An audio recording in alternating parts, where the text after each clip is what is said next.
Hello friends and welcome to another Pauper League. Today we're going to be playing some White Weenie. This is a deck that I just recently become aware of. Not the archetype, but this version specifically.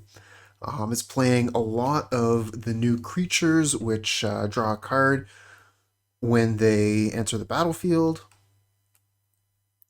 And then we've also got Battle Screech, the Pauper version of Lingering Souls, Lunarch Veteran, which is on the front end very similar to a Soul Warden, but also it has value. It comes back as a 1/1 flyer.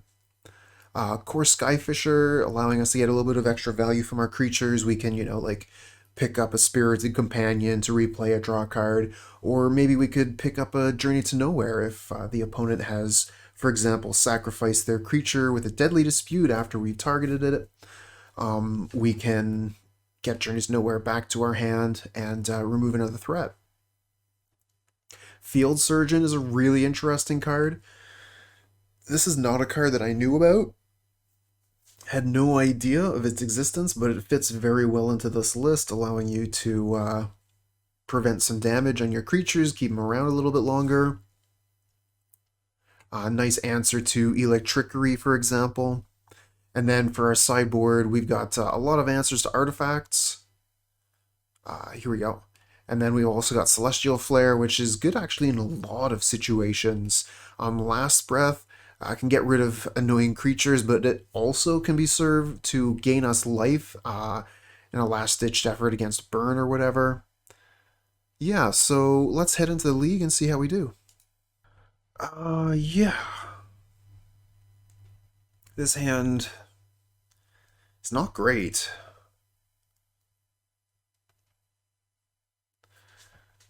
Pretty awkward. Not going to do anything for the first, like, 2 turns.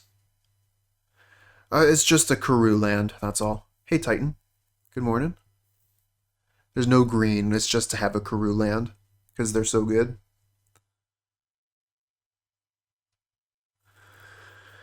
Now, we could potentially draw a 1-drop. I don't have a lot of them. Like, eventually this hand will do all the stuff. But will that be too late?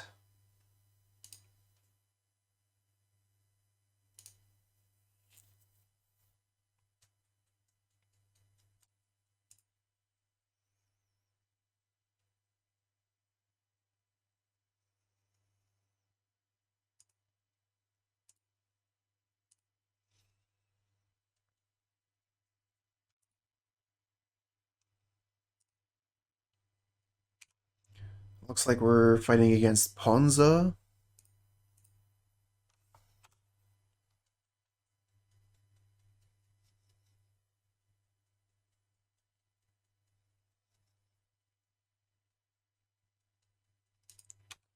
Yup.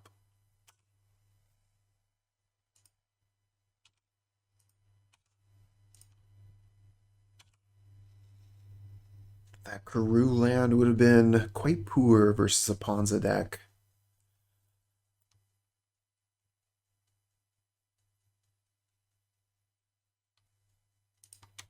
Jewel Thief. Yeah, that's something that's been happening a little bit more often with a Ponza deck becoming quite a bit more popular. It'll be a shame to go off the snowlands, but it might have to happen.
Jewel Thief.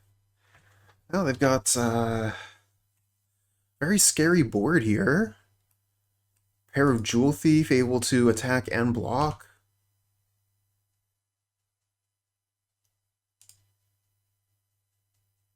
Hey, stream team. Cheers, Titan.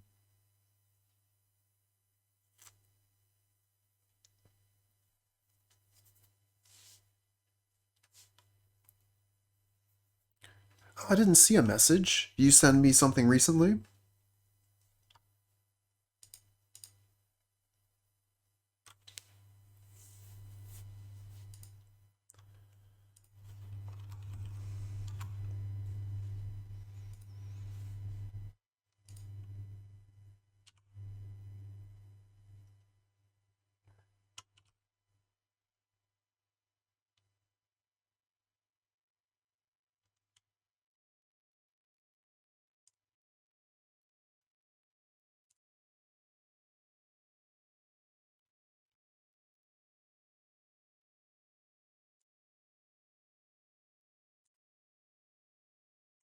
Yeah, I just saw the message now.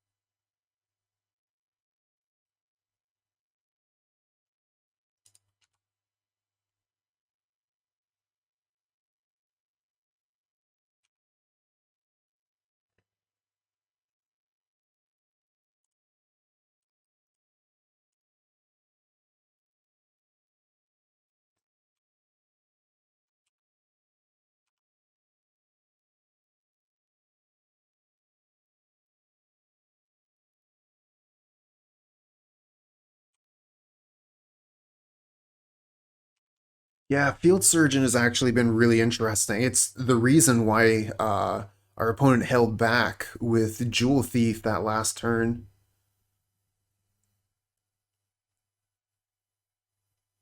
Ah, it's Acid Moss. Taking us off 3 mana again. We actually have Curve all the way up to 4 in this deck. So the land destruction has definitely been a pain.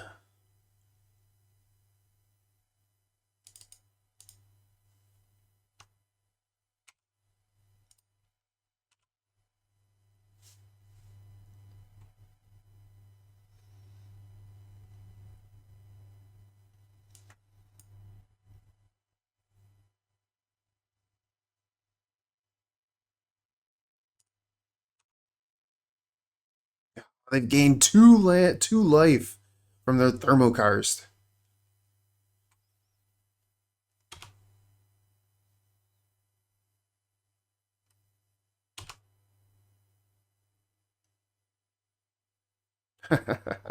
And there's the 4-drop.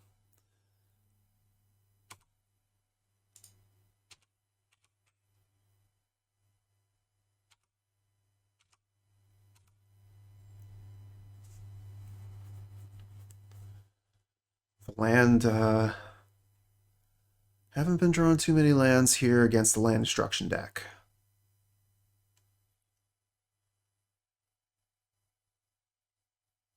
We have run out of things that we can cast. But it looks like they're going to keep on casting big stuff. What do you get a Cascade into? An Owlbear. Wow.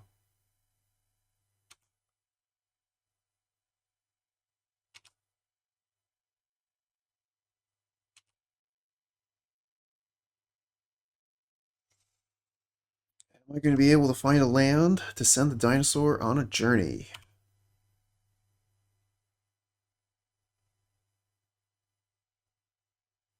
No land.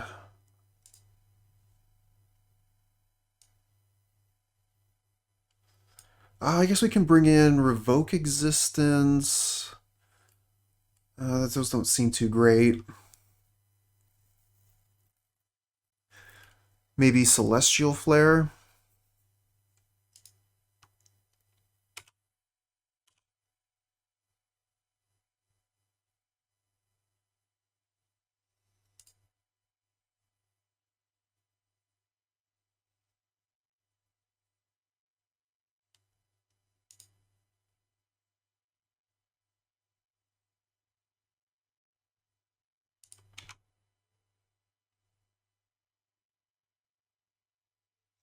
Can't really attack in with Overseer anymore because of the Altasaur.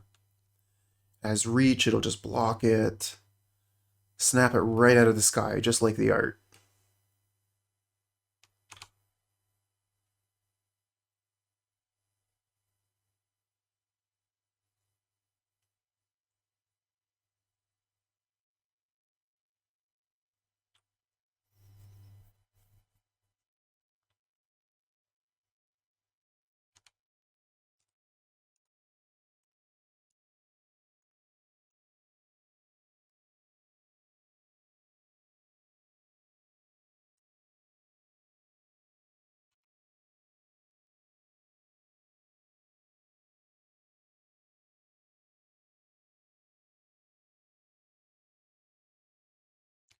Alright, let's figure out how this whole damage thing is going to work.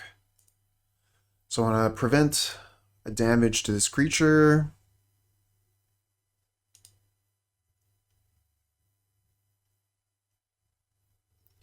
Then I want to prevent, I think, 2 damage to the Thraben Inspector.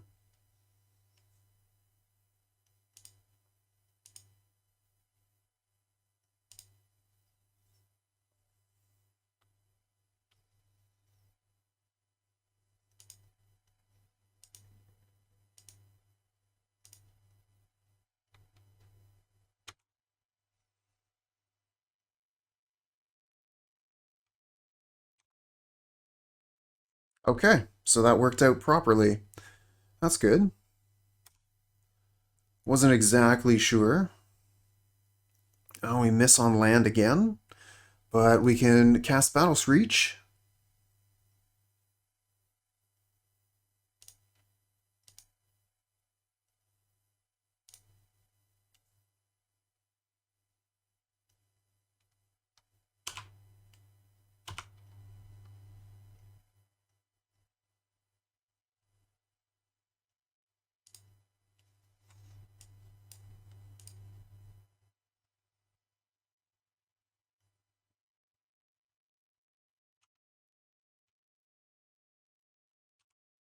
Another Owlbear.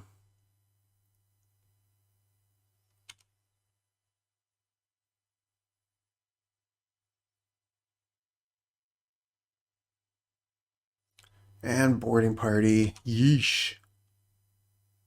Into Acid Moss. Get rid of my last land. Alright.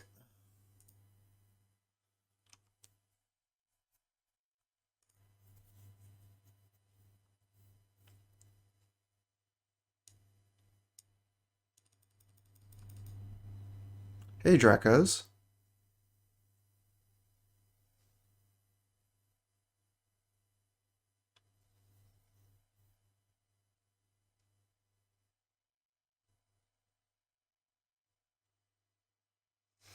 Think I'm going to want to take out some of my higher mana value cards here.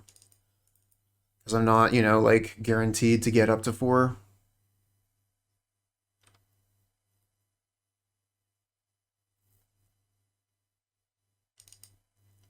Hey, Blind.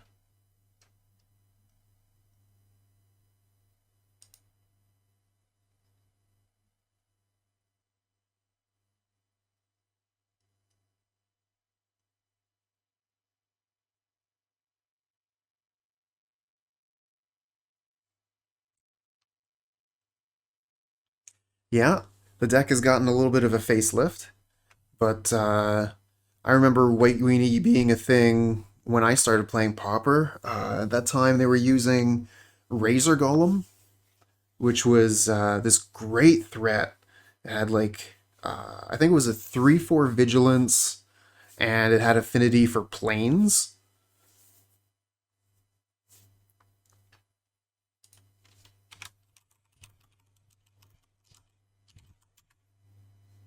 Yeah, that's it.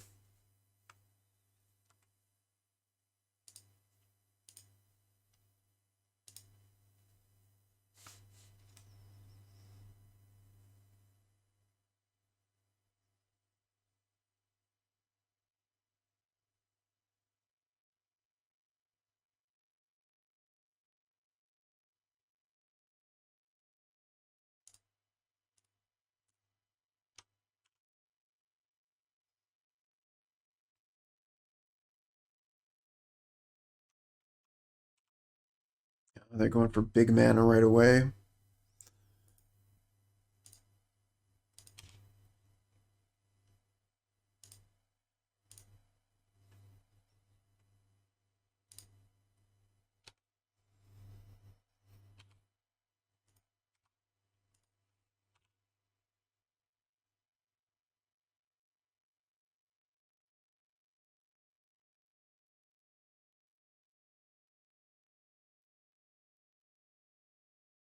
Oh, no Thermokarst. No nothing. Next turn is going to be scary, whatever it is. Definitely want to leave this one in my hand for at least a turn.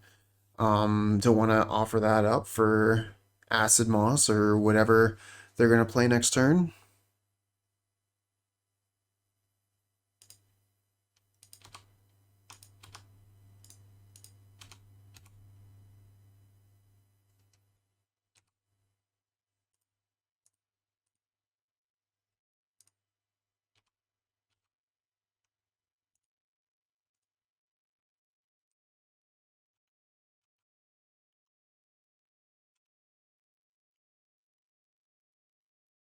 Already gained quite a bit of life, not that it matters in this matchup, but that is something to keep in mind for like the burn matchup or whatever. Lots of incidental life gain in the deck.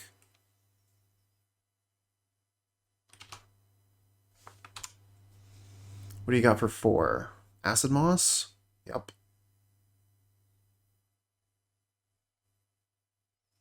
So many lands in hand. That's how we do it. So we could Guardian's Pledge here. So that's 4 times 3 is 12 plus 1, 13. Put them to 4. Either that or we could crack a clue, play a Karoo.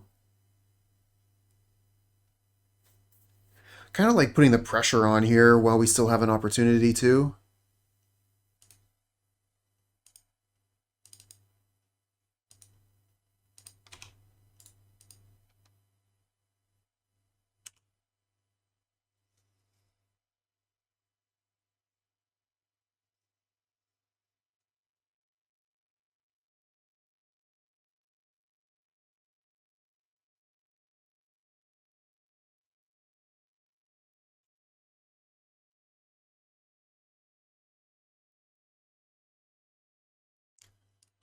Owlbear. That's fair, Stream Team. I was definitely on the fence on it.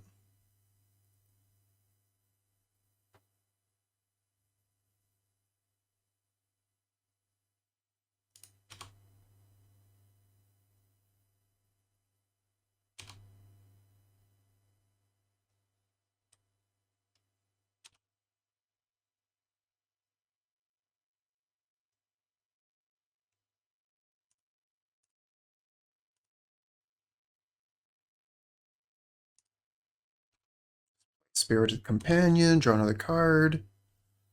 Another land.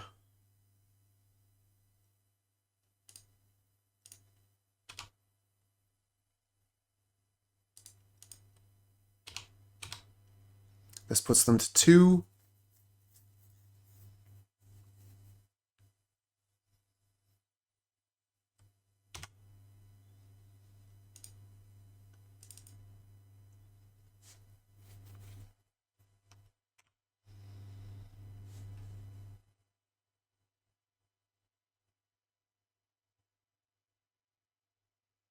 And we have a flyer as well.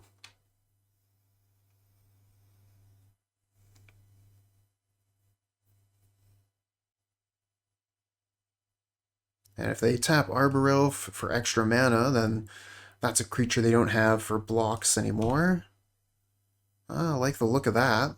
If they're going for Acid Moss, I think we have this game rolled up. Guess they could have Lightning Bolt. Okay, so they have blockers. They're going to be able to block all of our ground critters. We can put them to 1.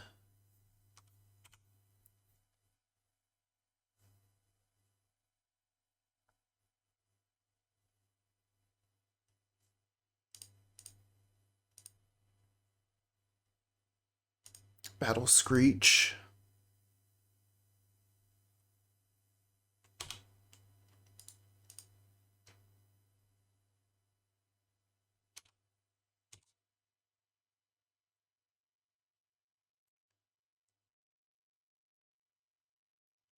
Yeah, attack all gets rid of the Arbor Elves. Still puts them to 1. And maybe I get to cast Battle Screech next turn? I think I'm actually going to play the Radiant Fountain this turn so that I can play Battle Screech next turn guaranteed. It means I also get to crack the clue.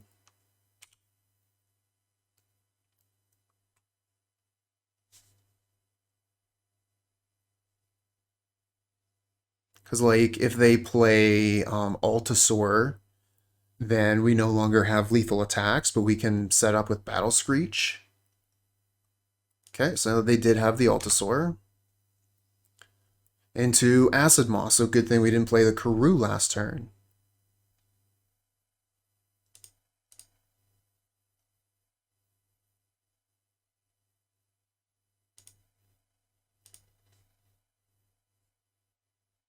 Yeah, because if they destroy a land, then we get to play a land and we still have 4 mana. I guess. I thought that would be pretty unlikely. If they went for double land destruction, we just win with this.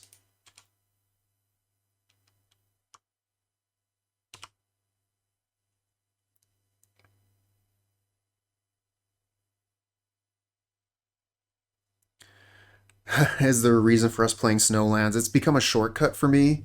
Whenever I'm looking to add lands for a deck, I just type snow covered into the search bar, and that gets me all of my basics, so I can just like quickly do it. But it's been harming me now that people have started playing Thermokarst. It's not been a thing that I've seen in a while, but now it's a problem.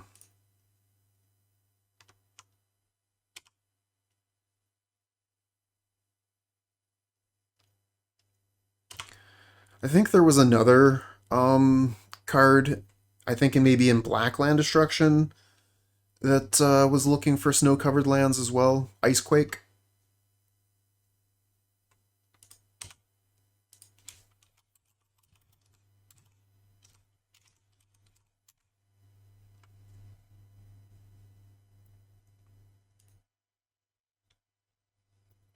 There are very few cards that punish snow-covered lands, but we are in that situation.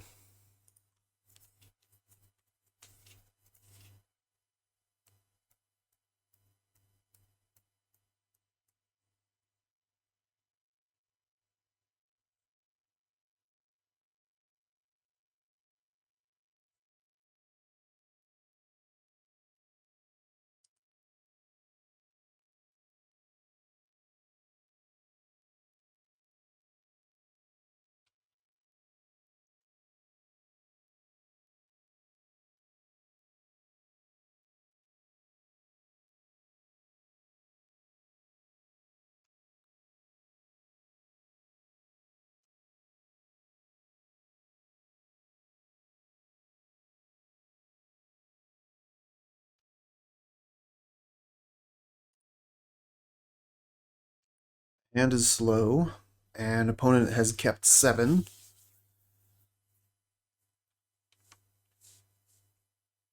And they're starting with an Arbor Elf, so that means they could have 4 mana on turn 2.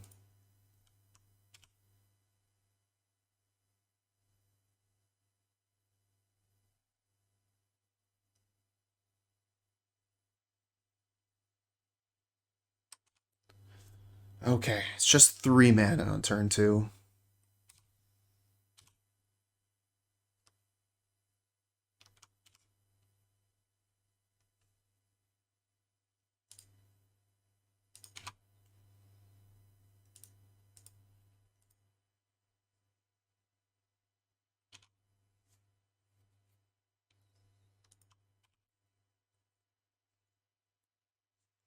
Well, on the upside, we got lots of lands.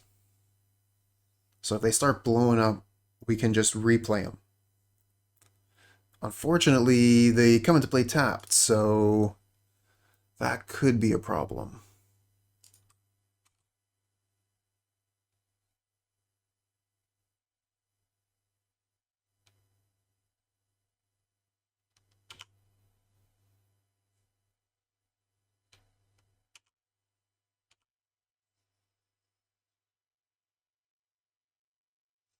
Okay.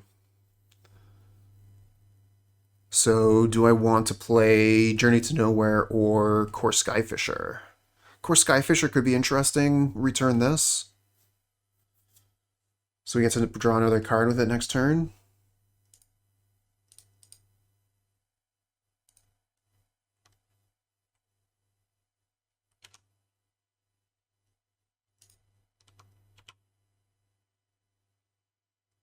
We'll return a land with the Kor Skyfisher.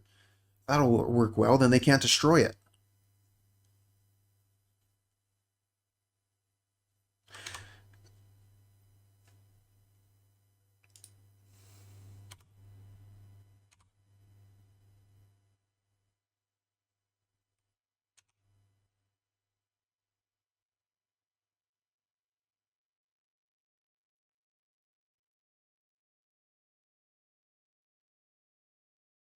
Oh no, another Acid Moss.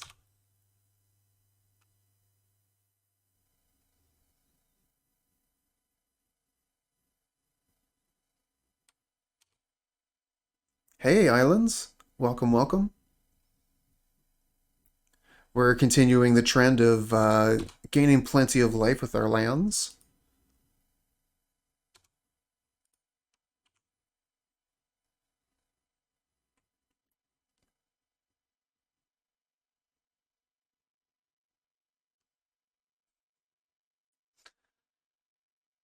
Yeah, that's true. Of course, it could be getting pretty scary here. I think they're about to play a boarding party. That's going to be a lot of damage. Into an owlbear.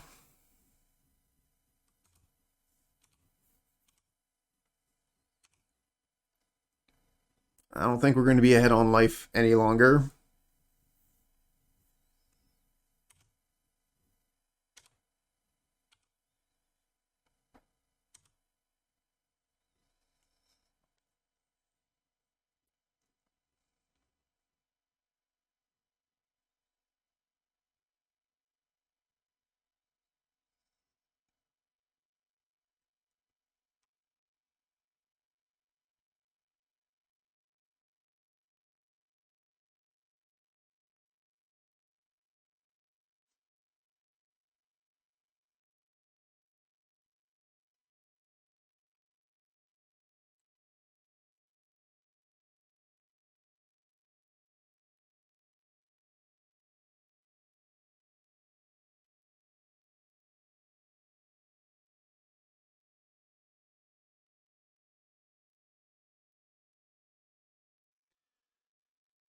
A tough choice.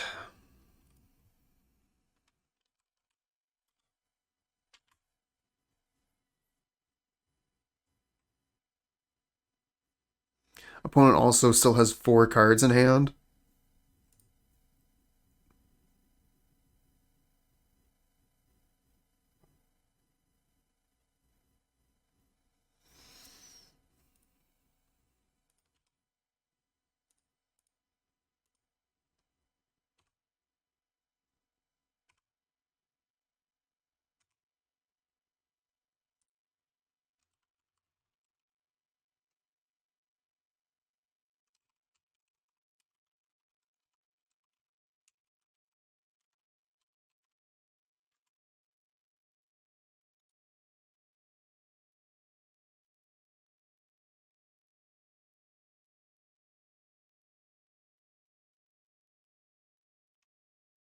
I don't know that we can afford that.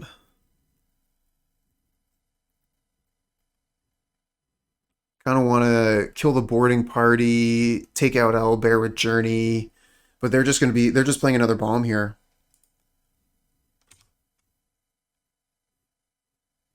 And found another Acid Moss, destroy another one of our lands.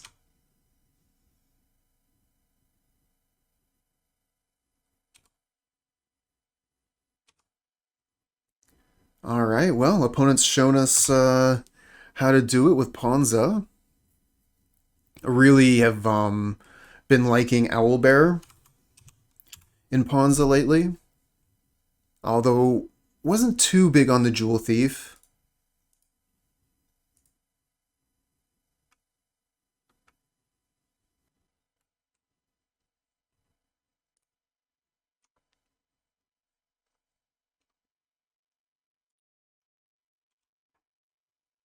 Please be burn, please be burn.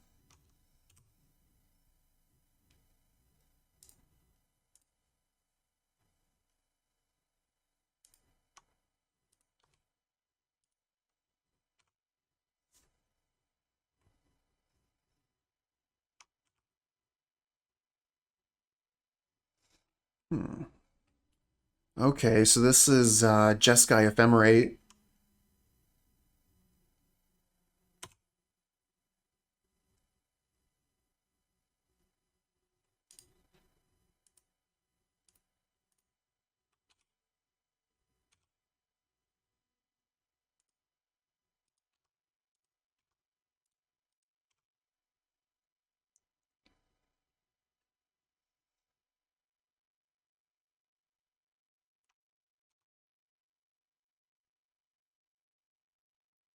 And yeah, Meow Mix, Affinity is just as good, or maybe not just as good as it's ever been, but it's still like very, very powerful option.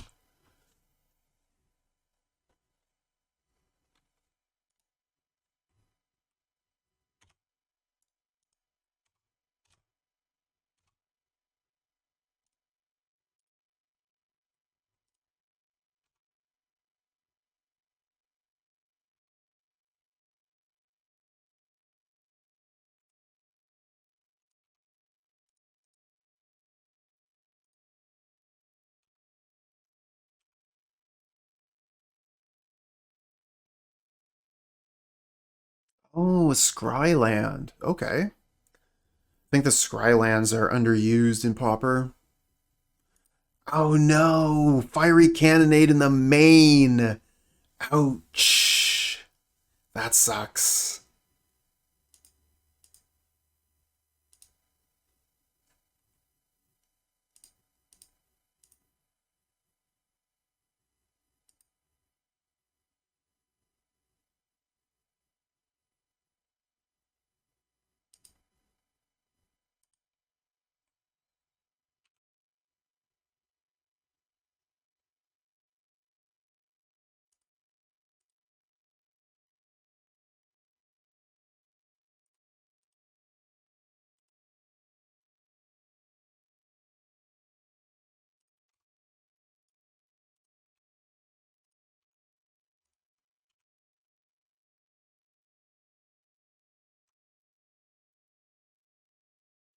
Yeah, that is not a card I want to see today, especially not in the main.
Yeah, that might have been better.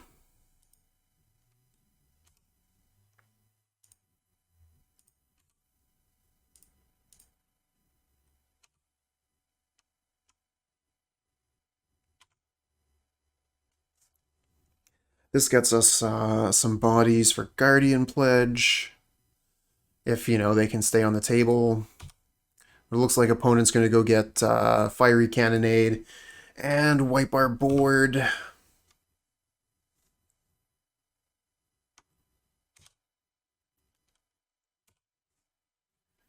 Get to keep our Kor Skyfisher, though.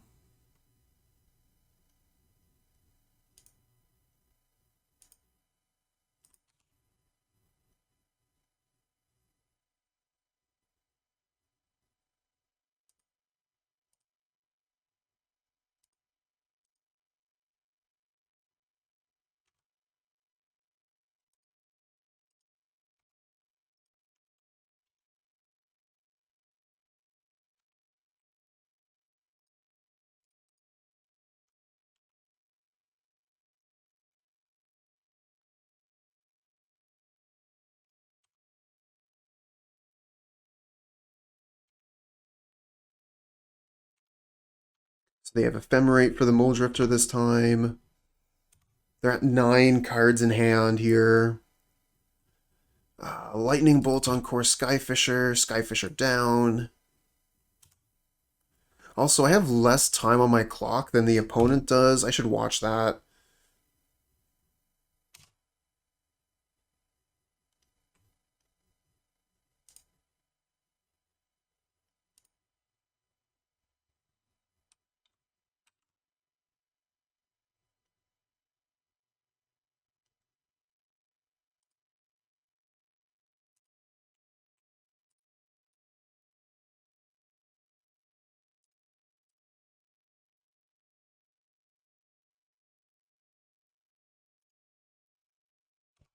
That was a bait.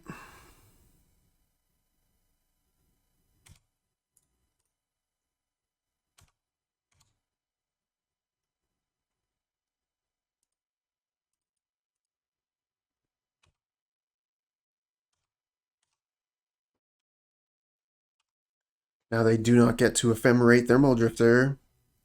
I was going to use Journey if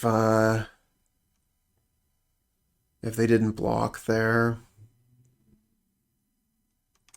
Oh, they have another Ephemerate Muldrifter.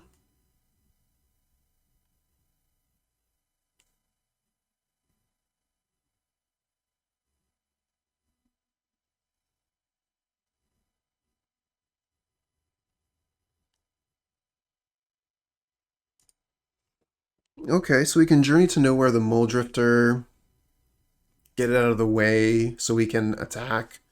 Or we can just Screech. I like Screeching.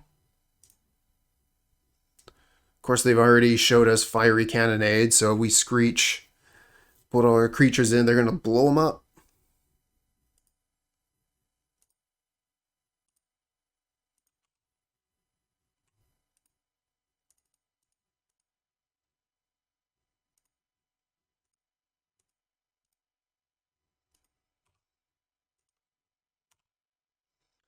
Alright, don't Cannonade me for a third time, please.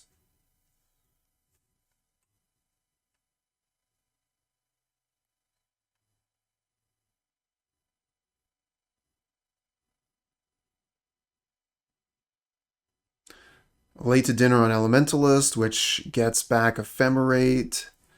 Ephemerate Elementalist, get back Cannonade.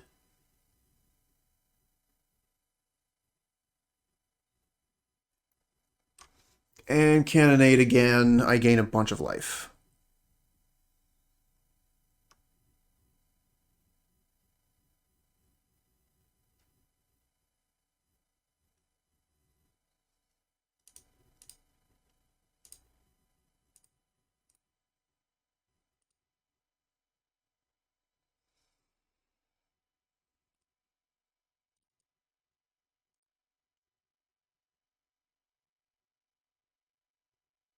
Aw. I have nothing left.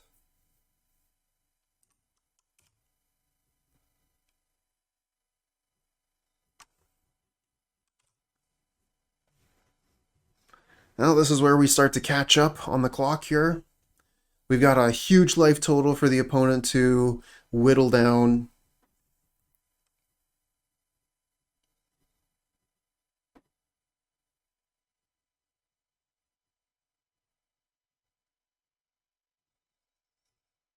What do you get here? Late for dinner? No, goes and gets Counterspell. Okay, that makes a lot of sense.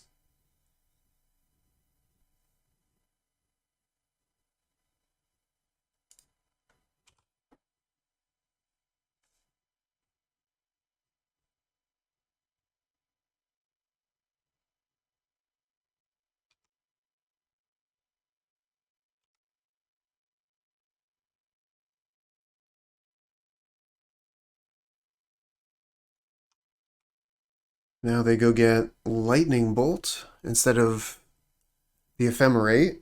That's a little bit weird. Maybe they must have another Ephemerate in hand, I guess.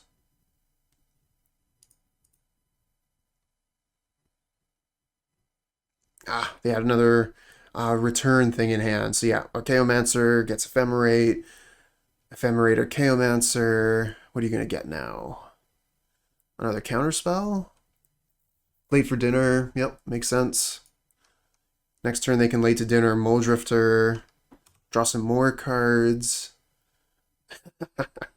I kind of wonder if they're just going to, like, mill out.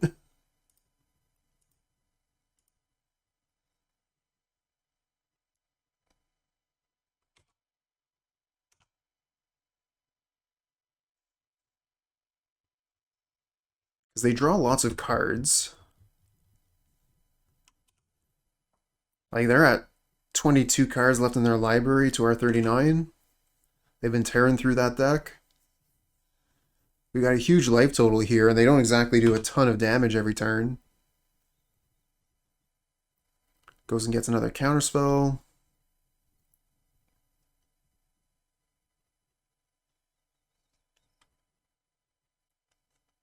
Late to dinner, another Elementalist. Returns late to dinner. Galv Blast me.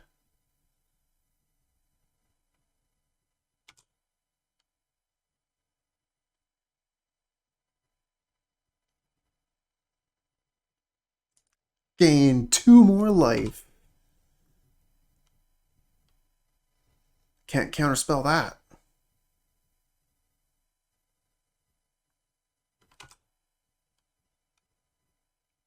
This is definitely a matchup where I'm lamenting not having any way to interact with a graveyard. Although we do have Dust to Dust. So I'll be bringing that in as a form of land destruction. Destroy their artifact lands.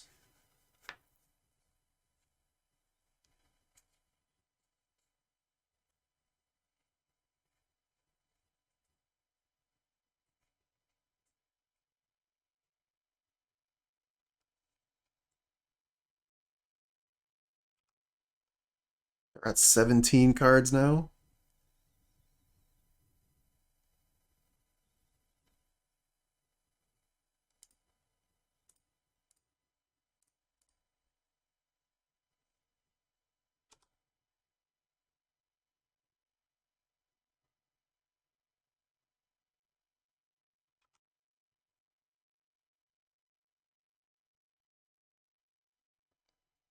Alright, so they ephemerate the Archaeomancer, return Ephemerate, Ephemerate Archaeomancer.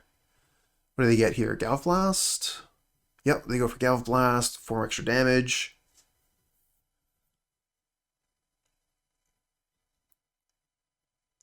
Galv Blast face, and then they get to attack. Oh, looks like they got some more stuff. Late to dinner, another Muldrifter, down to 14 cards in the library. But this is going to be more damage than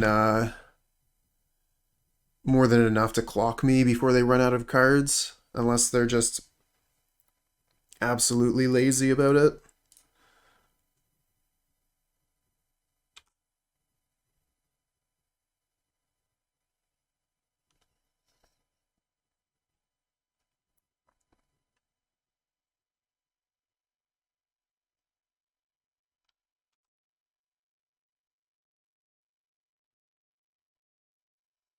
Targeting the Seagate Oracle this time with Ephemerate.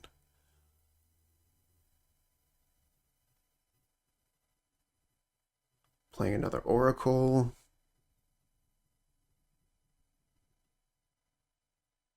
Playing another Muldrifter, down to 9 cards left in the library.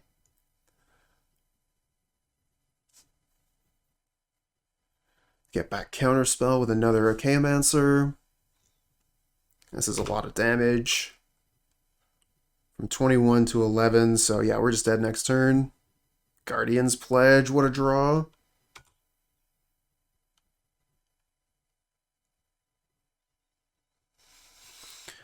So yeah, those three fiery cannonades. It was actually just one. One cannonade cast 3 times. Definitely put the nail in the coffin there.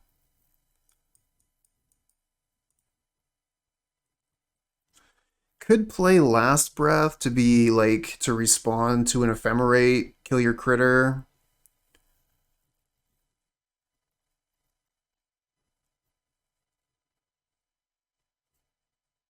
Definitely going to want to keep all the Guardian's Pledge. I kind of feel like Journey to Nowhere is not very good.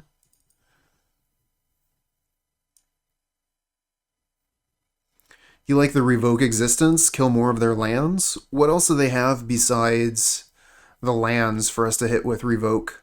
Because we're already playing Dust to Dust for their artifact lands.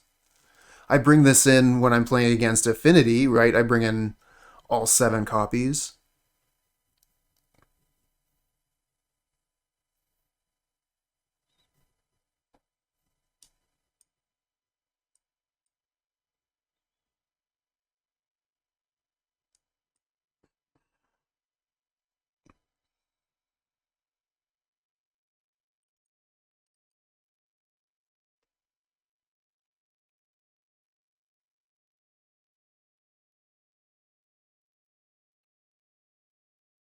I mean, Surgeon can potentially get, like, Surgeon can save some of her creatures from Cannonade so that we don't just lose the whole board. And it's also pretty good for combat tricks. I know, we're going to be attacking, but there'll be some creatures that stay back because they're summoning sick.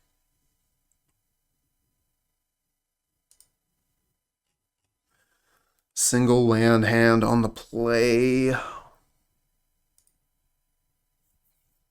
Let's keep this one.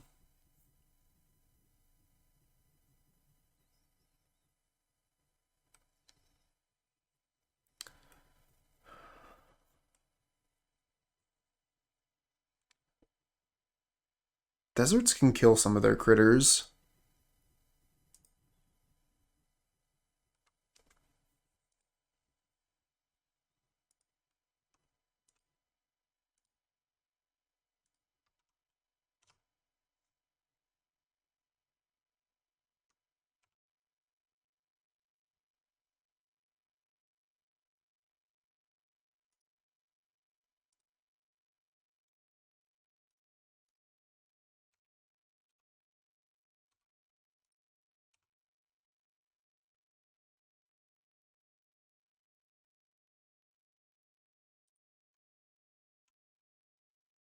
Okay, come on, planes.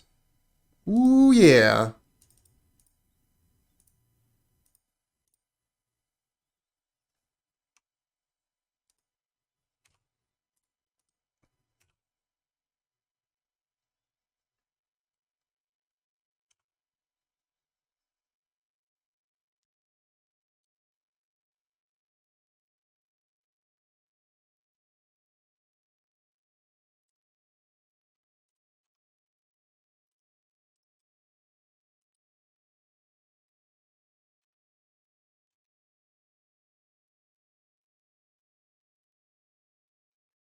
Opponent scoops up that one to save time for the to be able to win the final game. I respect that.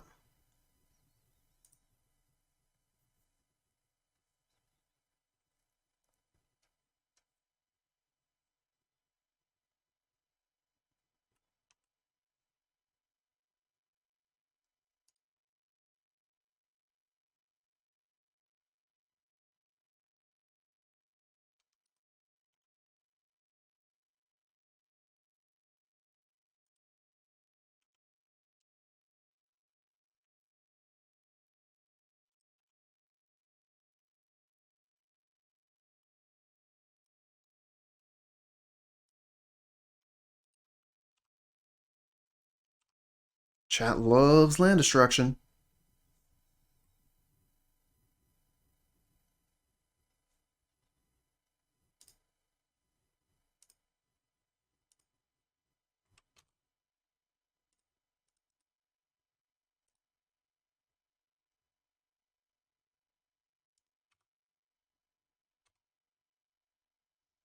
Galv Blast, my Thraben Inspector. Ooh, draw dust to dust.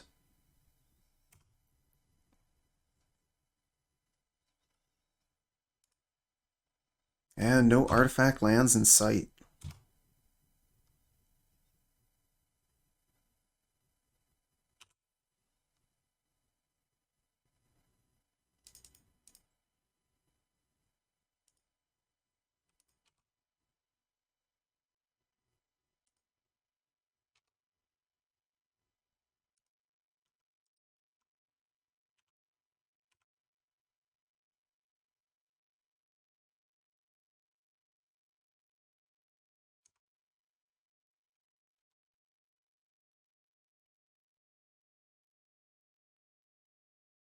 Oh, there's one. We're gonna need another one before we can use Dust to Dust. Dust to Dust does need 2 targets. I mean, yeah, we could use it on the clue. Destroy one of their lands. Wouldn't be the worst. Keep them off mana a little bit. And we could actually crack the clue with Dust to Dust on the stack. So we still get to get the value of the card draw.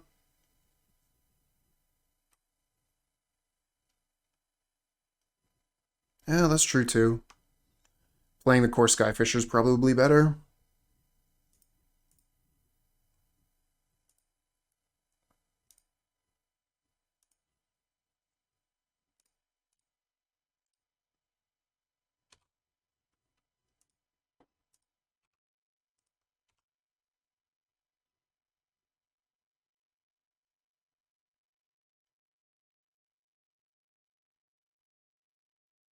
Oh, playing an Ash Barrens. Muldrifter with Campus up. Interesting. Ah, I see. So they can Lightning Bolt the Kor Skyfisher. Makes sense.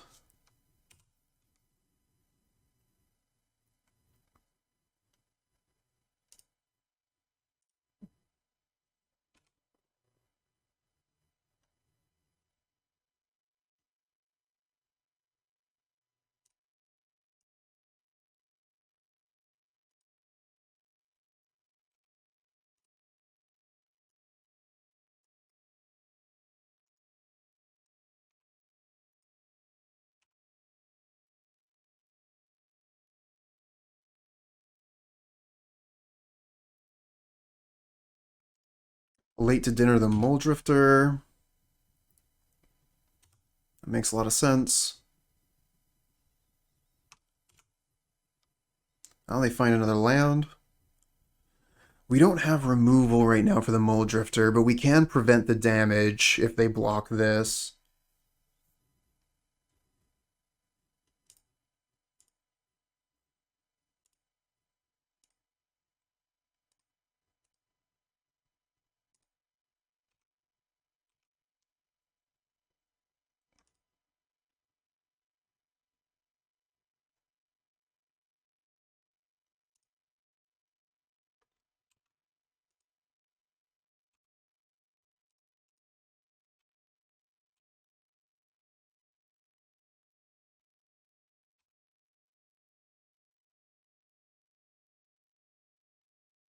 No, I have not. Meow Mix Max.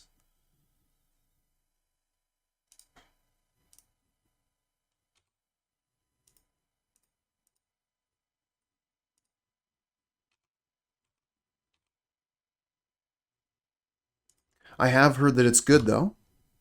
Some people have told me.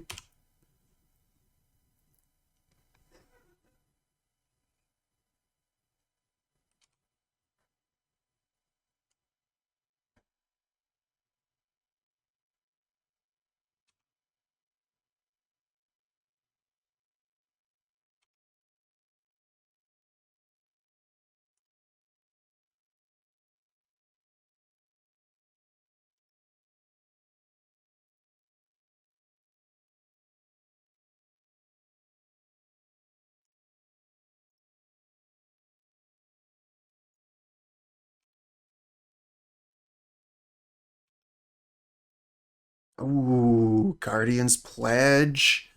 That could be really good.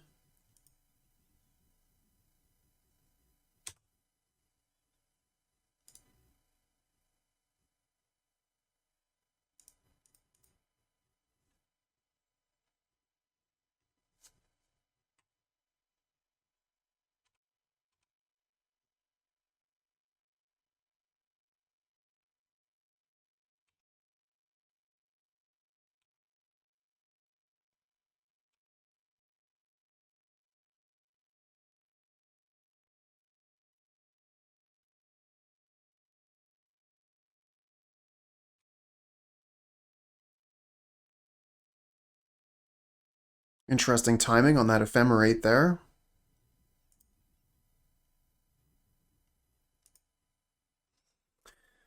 We could hold up the Guardian's Pledge as kind of like an answer to Cannonade. Could also play the Battle Screech. Yeah, exactly, Meowmix. They should have blocked, then use the Ephemerate, get to keep the Mole Drifter. They might have like a late to dinner or something, but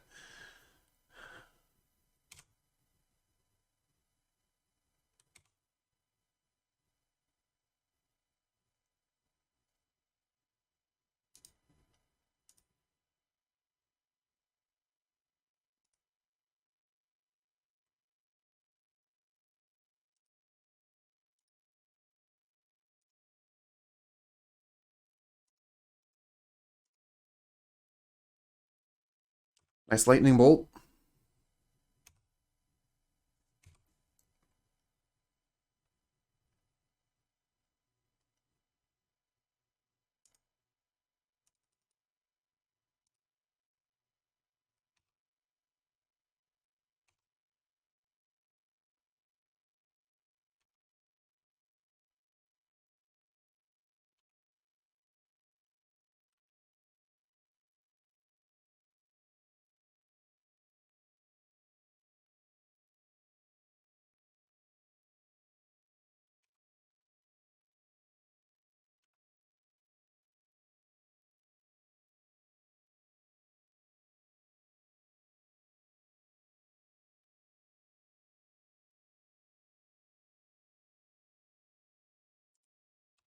Okay, not a Cannonade.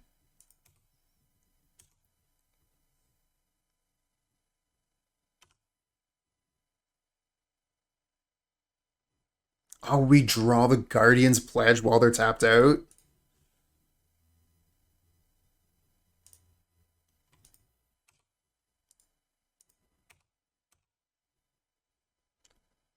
Lucky. Keep this one.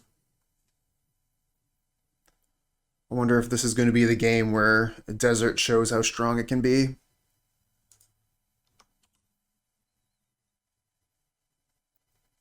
Can be really good against fairies. Oh, no, this is going to be Burn. Okay, we're fighting Burn. And we have no life gain in hand for once. And this, unfortunately, is only to creatures, not to me.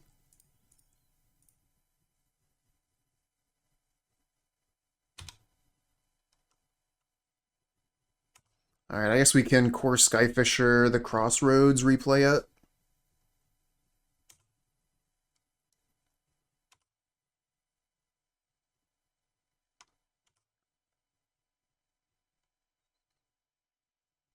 We're just going to have to journey to nowhere that, actually. That has got to go.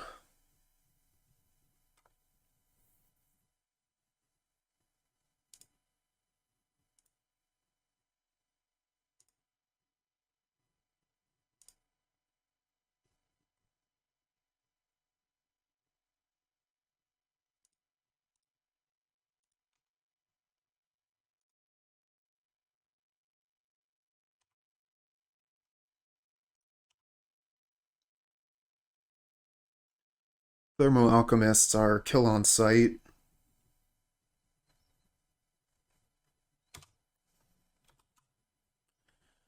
They just do so much extra damage. They double the damage on Needle Drop. Double damage! Okay, that's a good draw.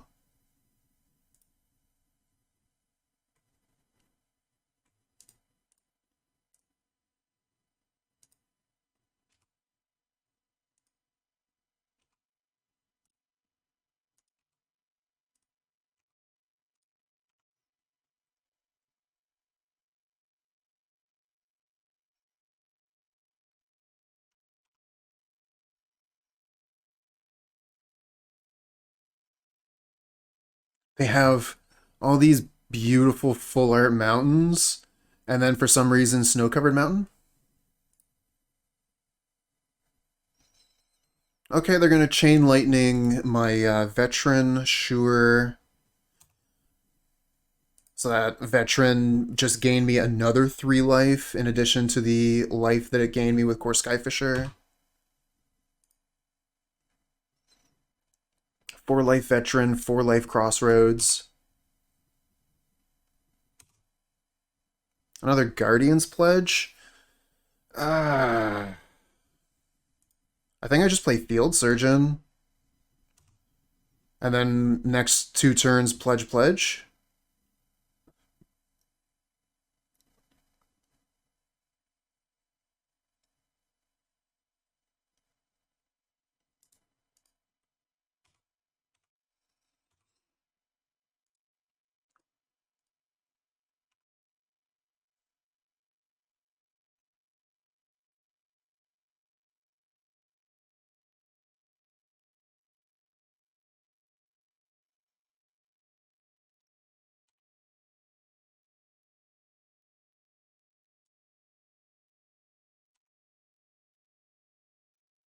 Well, if I block it, I get to kill it with the Desert.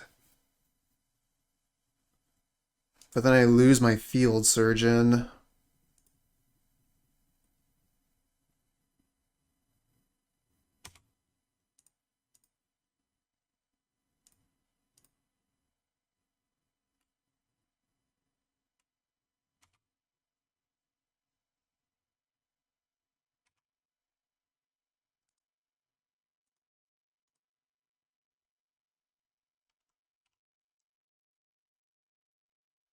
Now, Desert has some interesting wording. You have to use it specifically at the end of combat, so make sure you set yourself a stop if you're using Desert.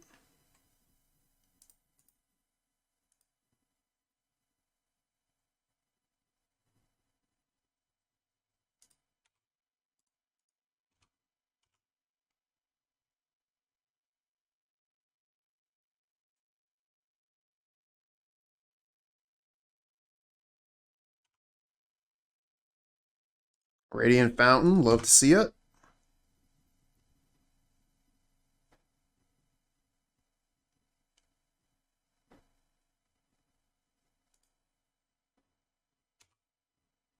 Oh, I totally forgot about the Lunarch Veteran sitting in our graveyard here.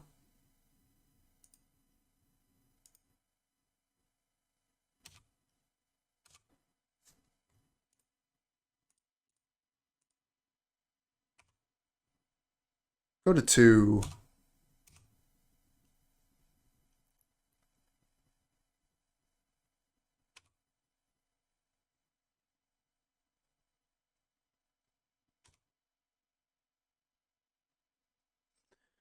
Even if they had double Fire Blast, this wouldn't be enough damage, and they scoop. We get game 1 versus Burn. That's awesome. Now, we do have a fairly good configuration versus Burn, so, like, I'm always happy when, you know, you beat Burn game 1. But if there's a deck to do it, this is one of them.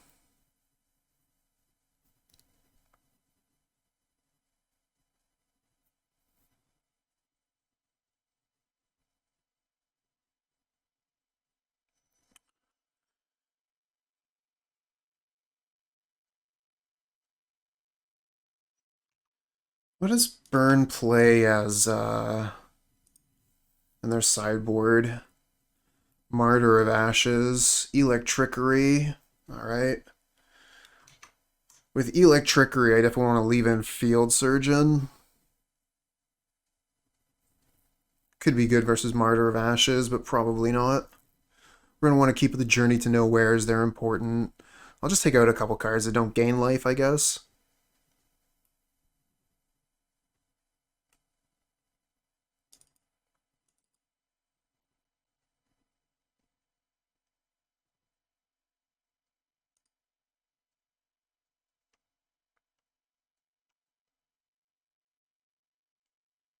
I got a Radiant Fountain, got a couple Last Breath.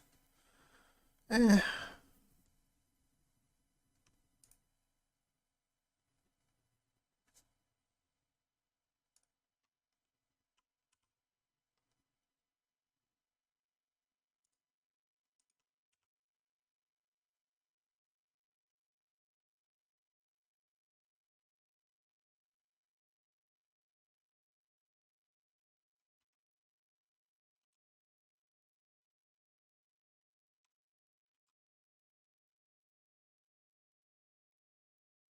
Curse of the Pierced Heart.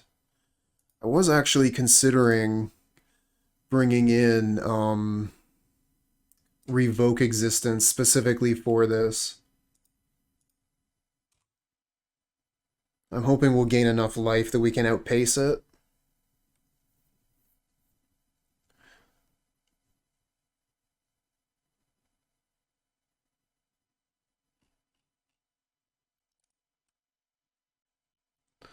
So I'm thinking we'll probably play the Radiant Fountain Field Surgeon here. Yep. Just dependent on what we draw. Next turn we'll probably play Skyfisher, return Radiant Fountain, play Radiant Fountain.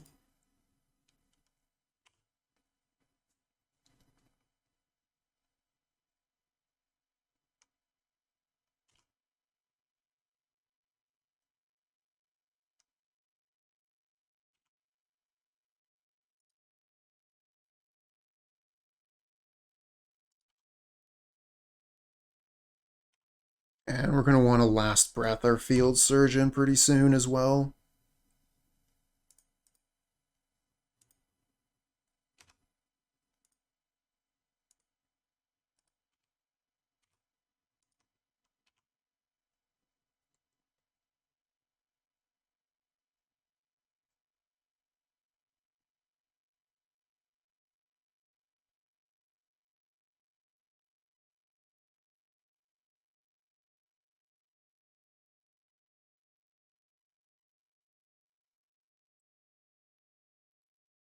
Only gained 4 life so far, but we got another 8 life in our hand if we can get the time for it.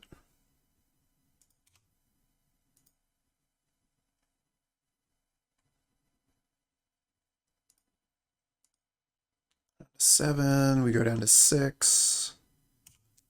So we're not dead yet, even if they have Fire Blast in hand, which is their best case. Oh, we got another Skyfisher.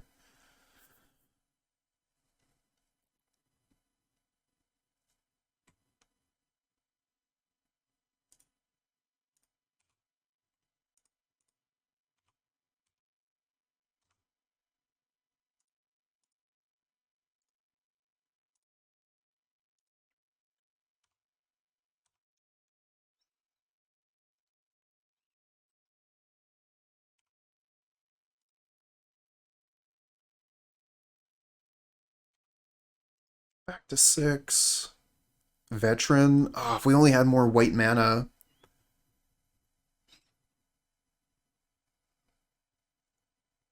Can I afford to play a Veteran this turn? Play a Veteran. And then they take their turn. Oh, that's so risky. Yeah, I think it has to be Skyfisher, return Fountain, play Fountain.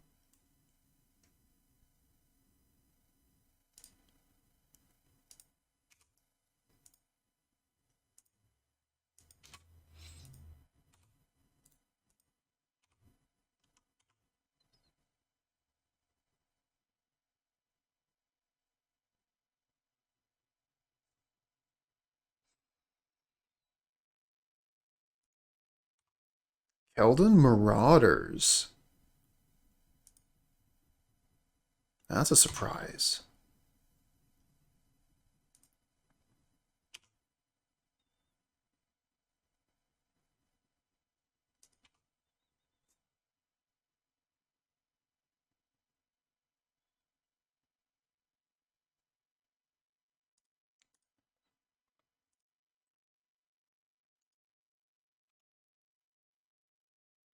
Nice. Now we can Last Breath, the Spirited Companion after blocks.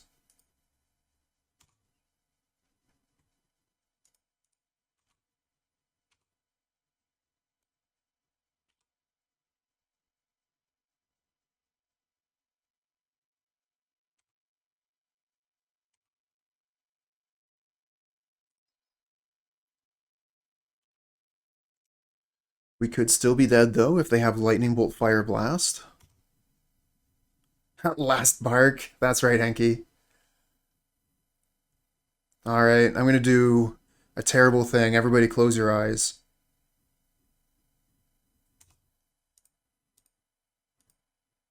Under the bus with you.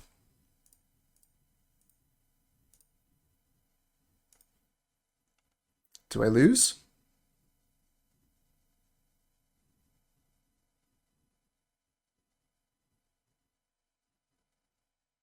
I don't lose.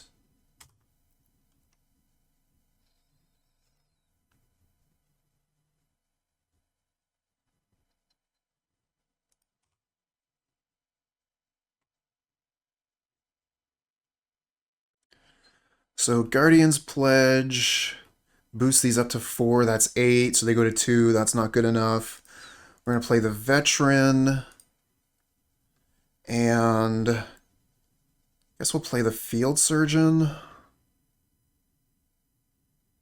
Doesn't really matter, we could play the Thraben Inspector and crack the clue. It's probably better.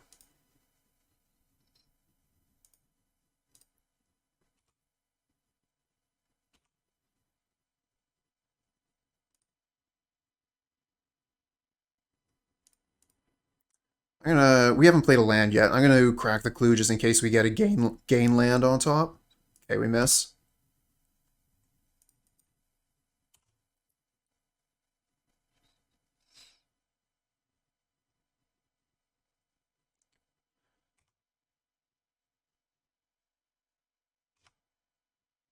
Okay, so we take 1 from Kill the Marauders, 1 from Curse of the Pierced Heart, so we're at 8.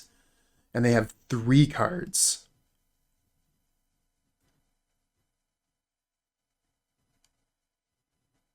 Yeah, just from 1 land, Radiant Fountain. That 1 land gained us 6 life.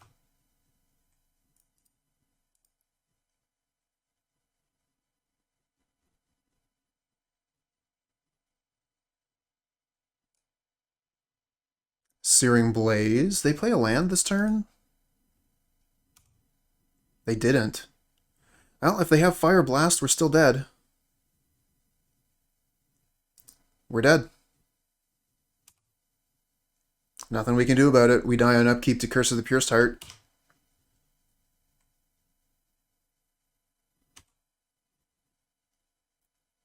Good one.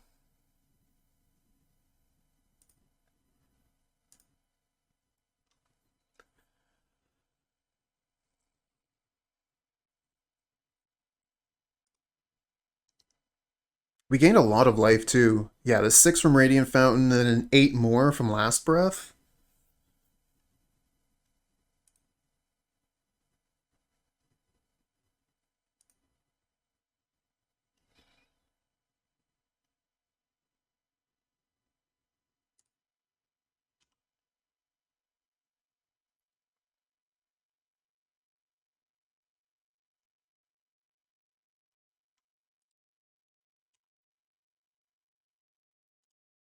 I love that. Selesnya Sanctuary, Return Radiant Fountain is going to be so good.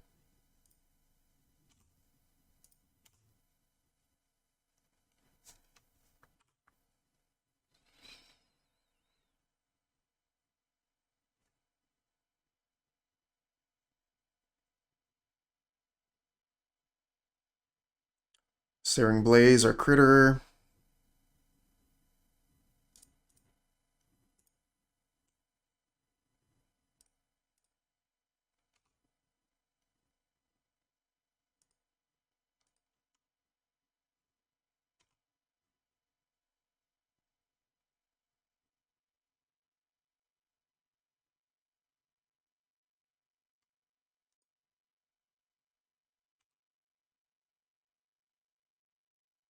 Oh, that thing's a pain.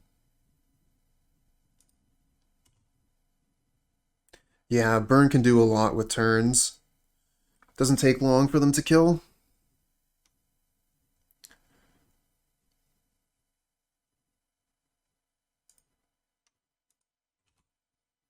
Really wish we had a Soul Sister for this Battle Screech.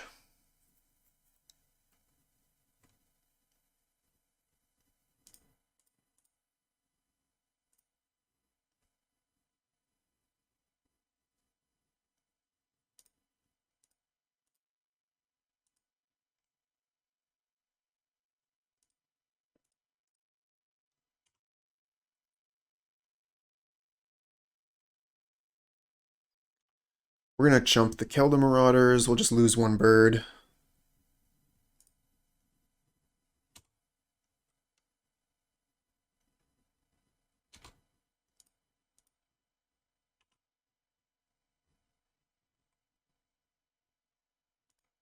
Ah, Kelda Marauders again. These things are a bit of a pain.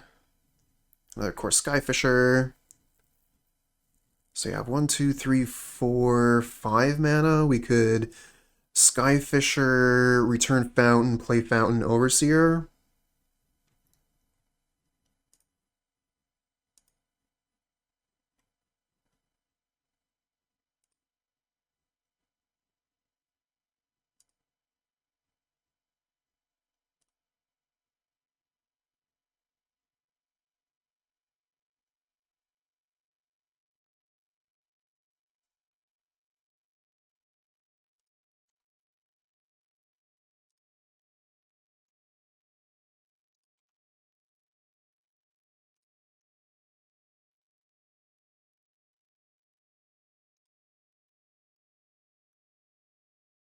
Yeah, we could, but I mean, Inspiring Overseer is flying, so it's a better clock. It gains us a life.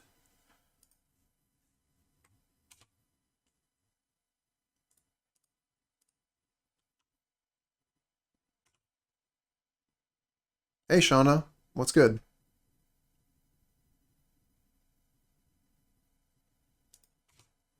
Yeah, we can just Kor Skyfisher Radiant Fountain again next turn. Play this for 1 mana, maybe do a Last Breath thing.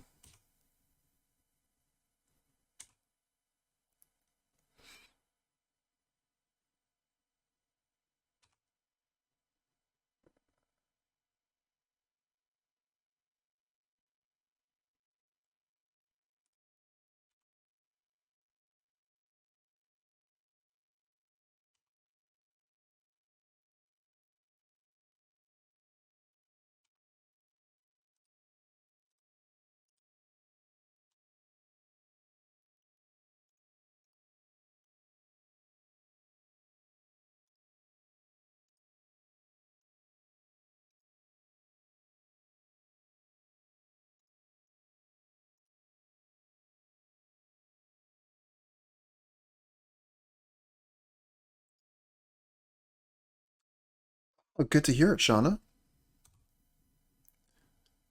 Goblins is a pretty excellent deck from what I've heard. I haven't had too much luck with it myself, but it's definitely a good one. Ooh, Crossroads, gain 2 more life. Let's go.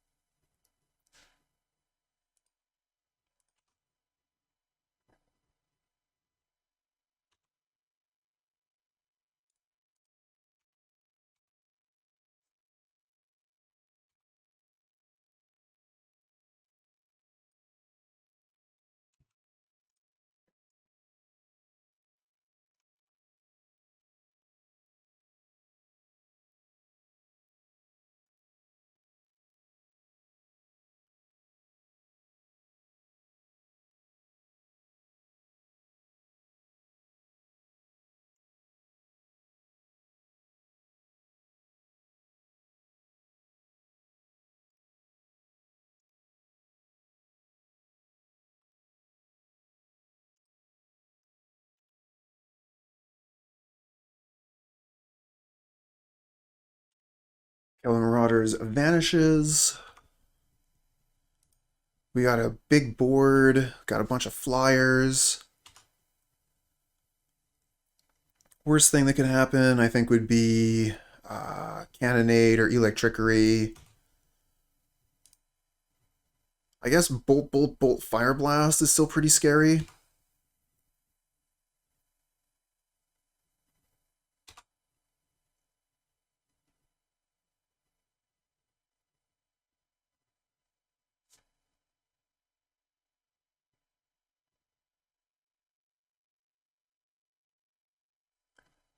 But yeah, I think that we got there in the end. The only thing they can do from here is Fire Blast. That puts us to 2. Oh, Gut Shot.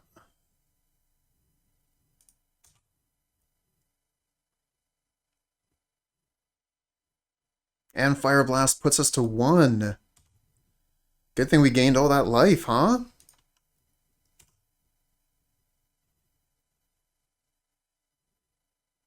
Oh, they don't even let me Guardian's Pledge? You got to do all your stuff. You cast all your spells. Oh, they put up the GG in chat, though. That's very good of them. Also, this hand.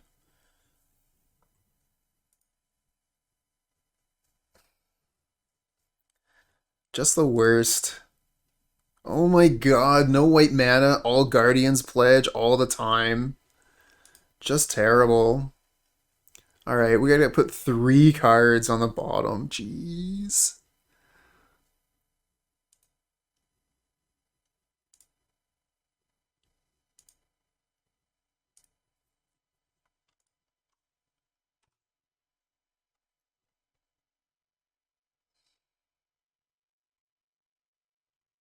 I think Snuff Out. It might not be very expensive in paper, though. Okay. It's like $5.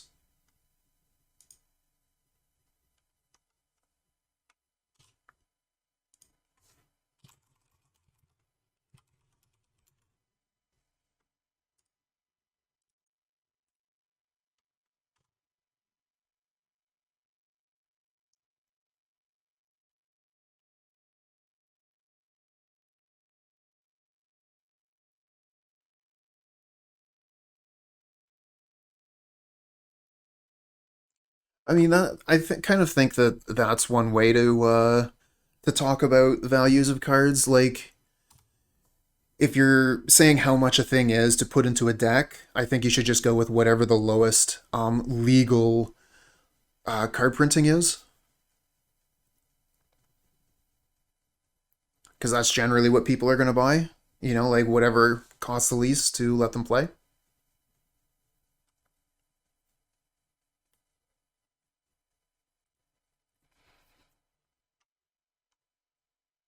Yeah, there's a few $5 cards, like Deadly Dispute is apparently $5 now.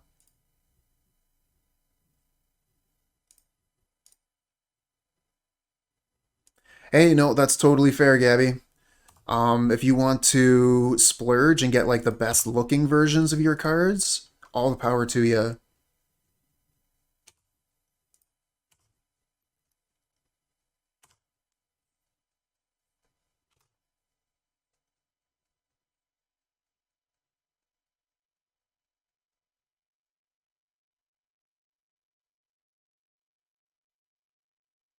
And I think a lot of people have preferences and what type of cards they want to use. You know, like you got a lot of options now.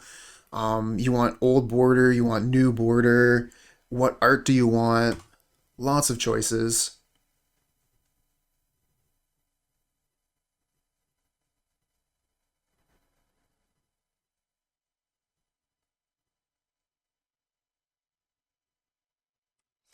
I think I've probably lost this match. Just the matchup, Elves. Ugh. I guess we do have like 2 copies of Holy Light, but yeah, this is not good.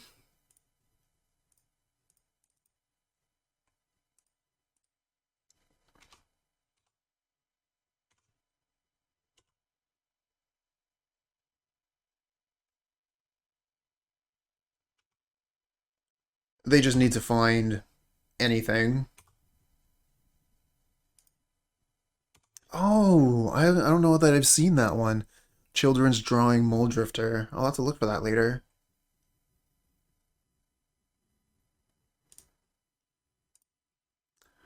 They even have reach for my birds.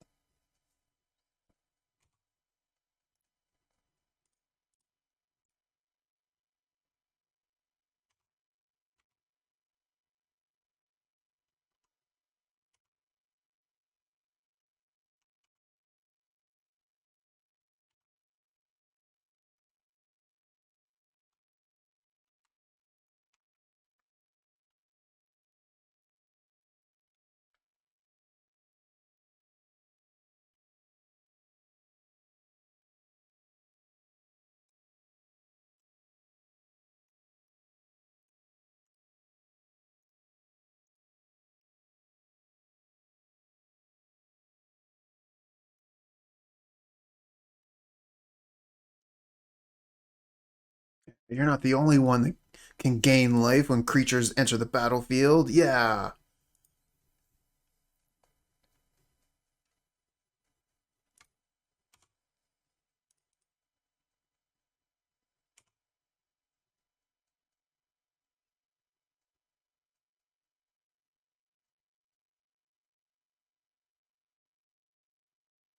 Oh, I don't.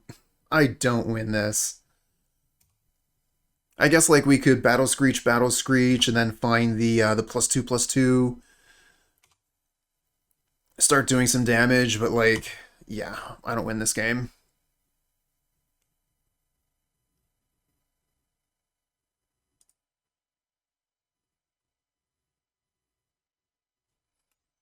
Three of these things, they just like shoot down birds. Quick as you please. Yeah, exactly. 1/2 reach. Overpowered.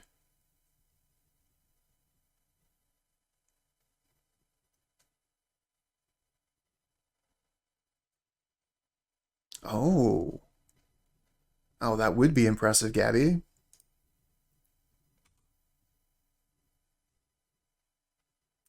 Kor Skyfisher.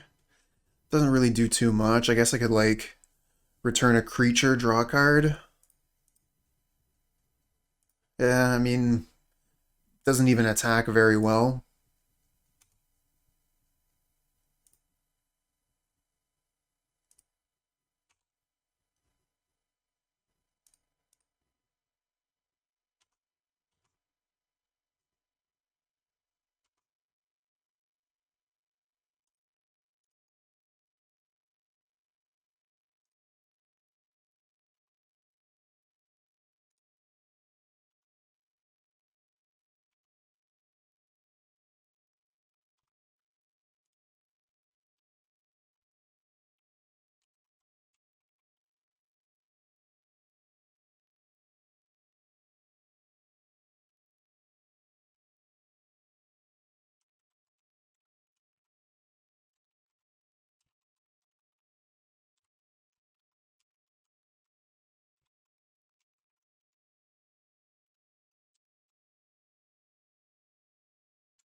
Yeah, Gabby, most elves deck do play Distant Melody.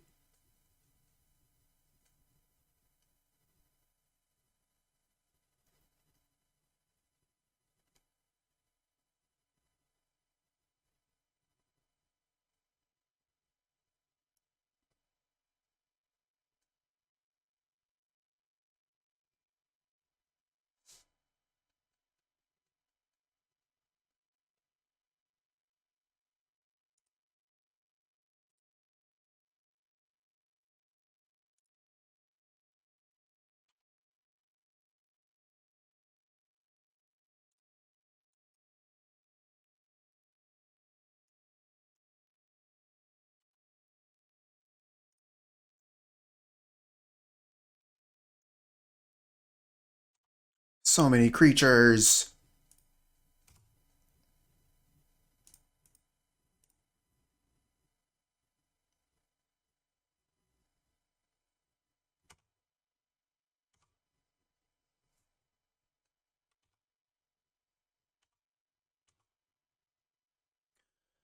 Honestly, I think that um they're going to be able to find a bomb before they would time out. I mean, they already have Priest of Titania, so they have, you know, like a ridiculous amount of mana. They just need to find something good off the top. Oh, that's good though. That's really good. So maybe we Screech this turn, and do we have enough to Screech and Pledge? I guess we can attack first, and then depending on how they block, we can decide if we want to Screech or Pledge.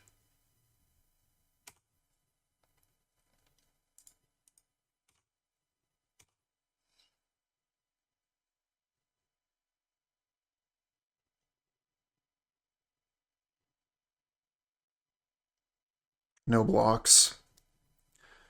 I guess we'll just Screech.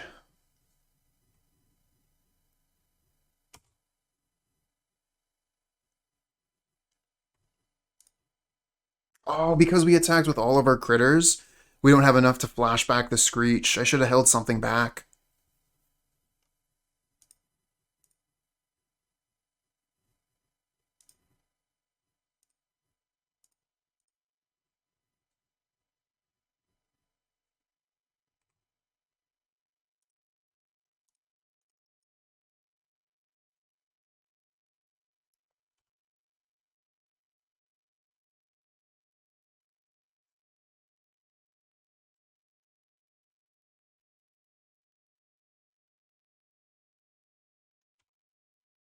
Another Woe-Wisher, because gaining 20 life a turn isn't enough.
Dent.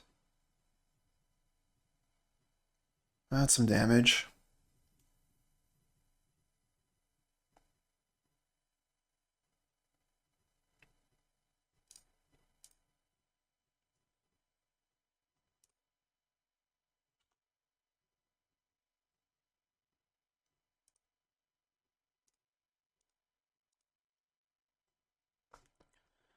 Let's see if we can find any more of these Guardians Pledge.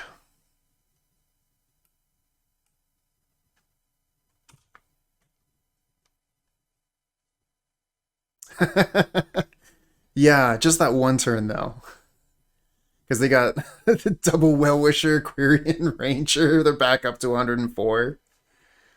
Not even a problem.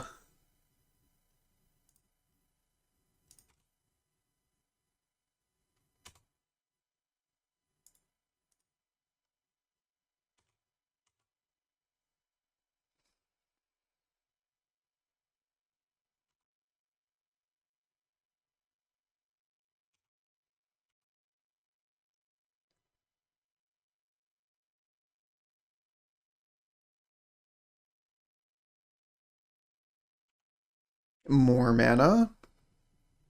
And more life.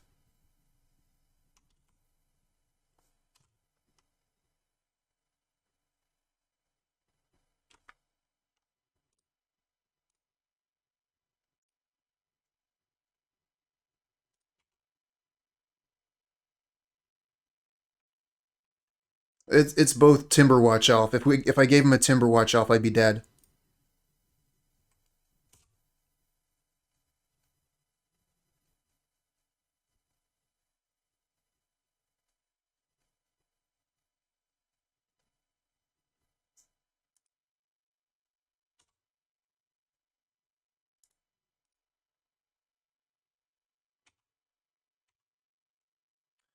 I don't know when specifically. I think it's been expensive for a while.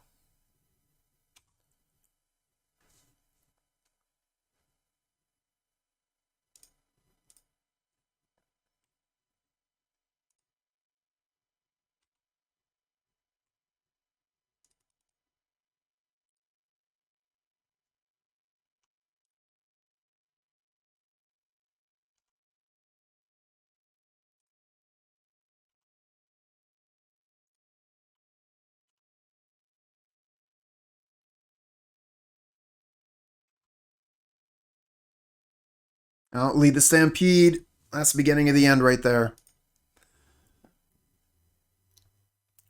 3 mana, draw 4. Seems good.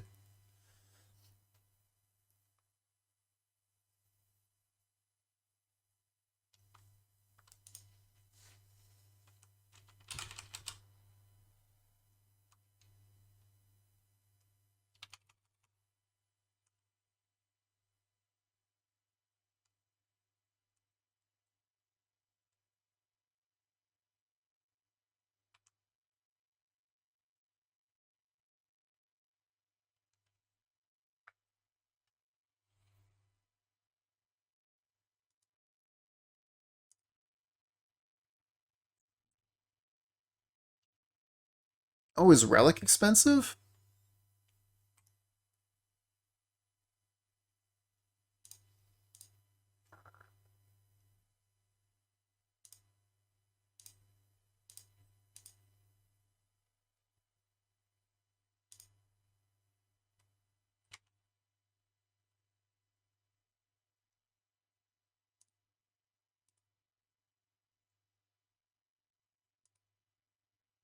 Hmm.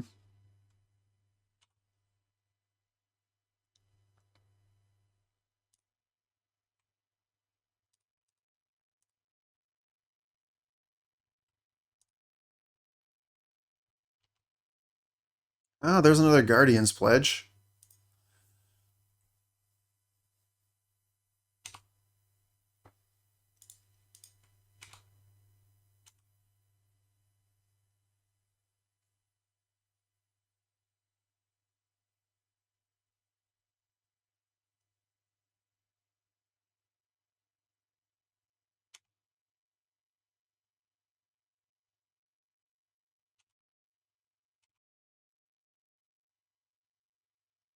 Oh, it's extra fun when it's the Elves mirror match. So your well-wishers count, like your opponent's elves too, and you're gaining, like 40 life a turn. Your Vanguard also counts the opponent's elves, so they're pumping up twice as quick.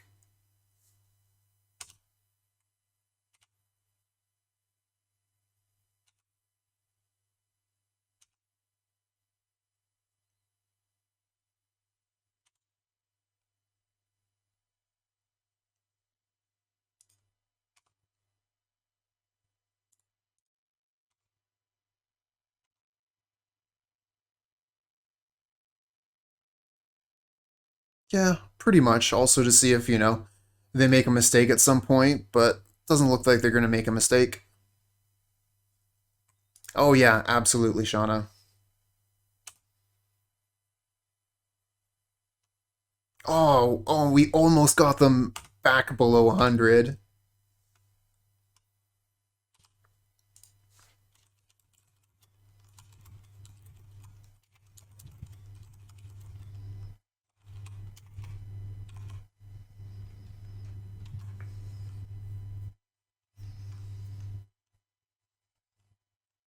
And they're back up to 145.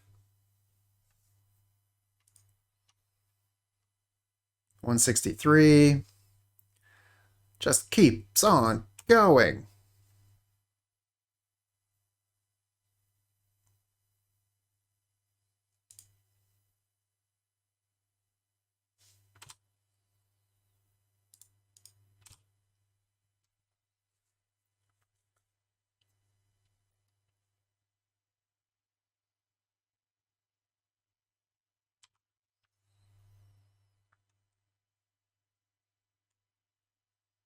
Oh, Henky. There's a website, MtG Scavenger. It shows all the most valuable commons and uncommons. That's really cool. I think that would be quite useful for a Pauper player.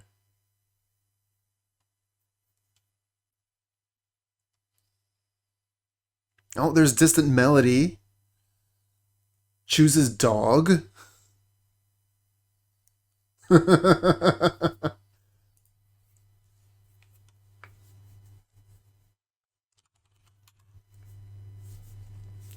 That's hilarious. Chooses dog for Distant Melody.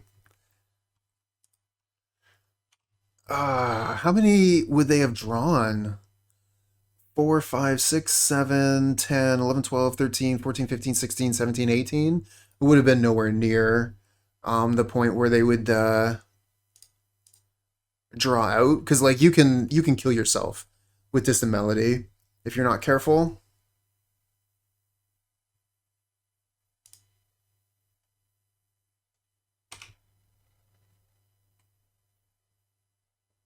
Where's my Doge? There they are.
This thing kills me on their next turn.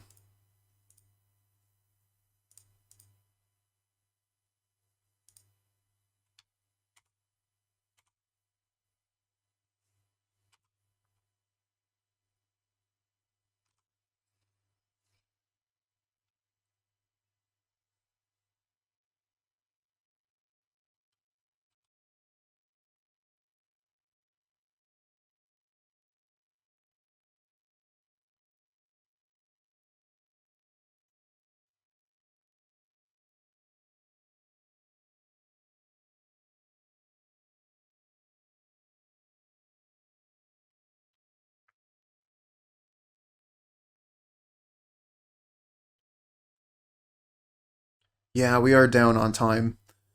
I'm gonna have to play a lot faster for game two, so that we have enough time to lose that one as well.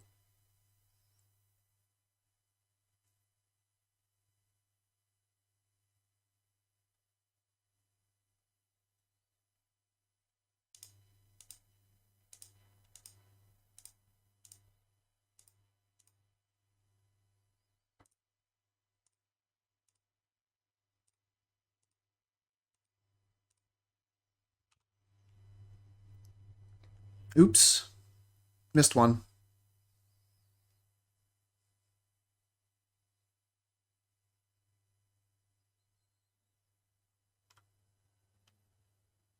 Oh, it was for Xaxes. All right, let's move on. Bring in Holy Light.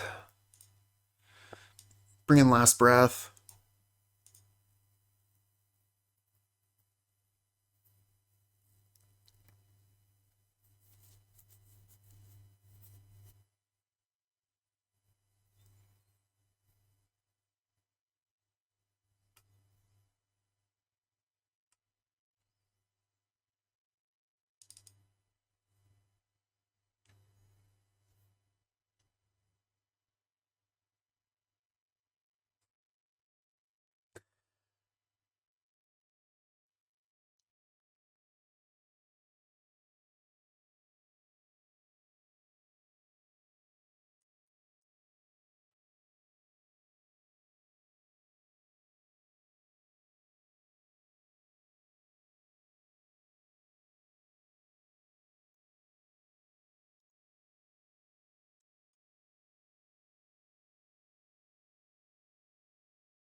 Alright, let's hope we draw into these Holy Light.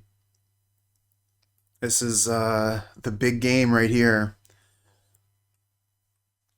If we can find Holy Light, get that to resolve, that's game bustin'.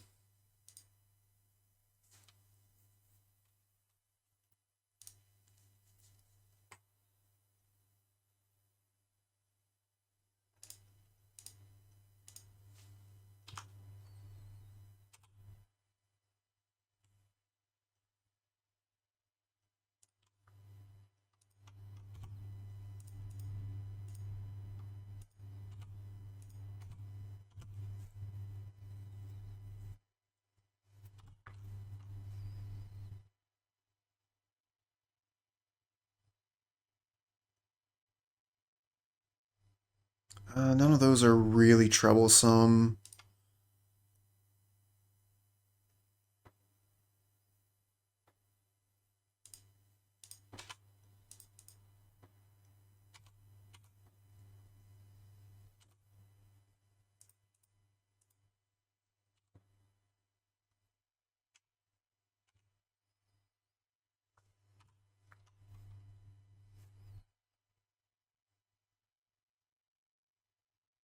Oh, Spider Silk Armor.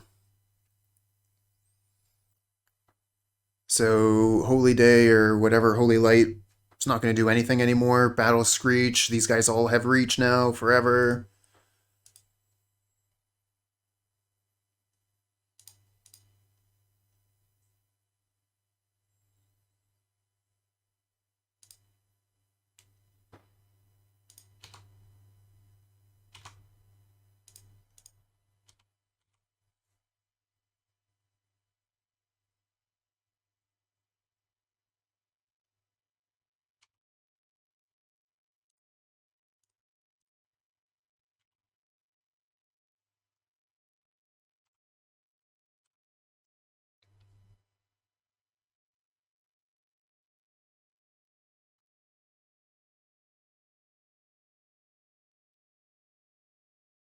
Lead the Stampede. How many do they draw?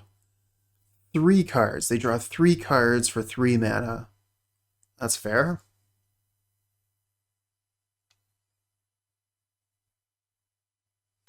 Play the Quirion Ranger. Oh, and Timberwatch Elf. We have to kill that. That has got to go.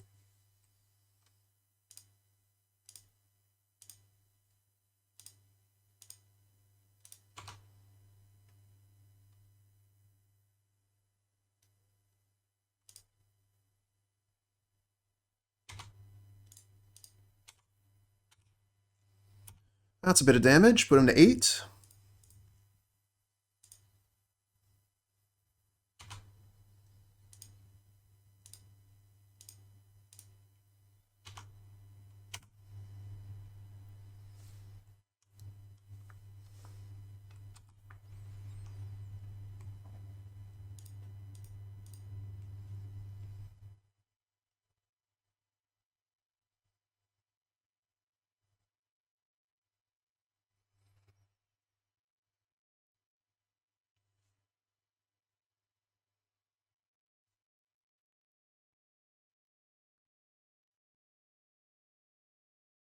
Four cards. Oh, wow. And they got Scattershot Archer. That kills all my birds. We got the Holy Light, but it's not too good against their board. Maybe they'll block my stuff here and I can kill a couple things.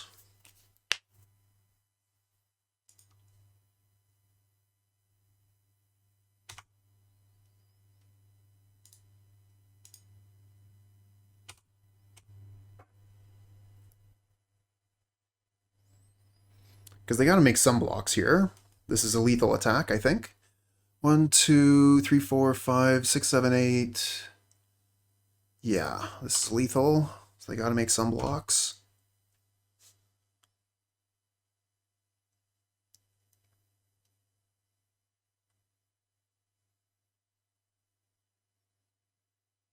Oh, this is super good.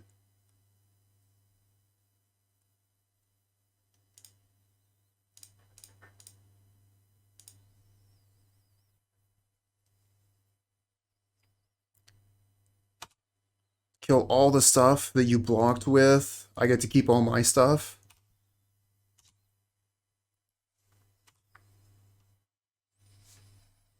Didn't think Holy Light would be very good once they got the Spider Silk armor down, but ooh. Combat trick.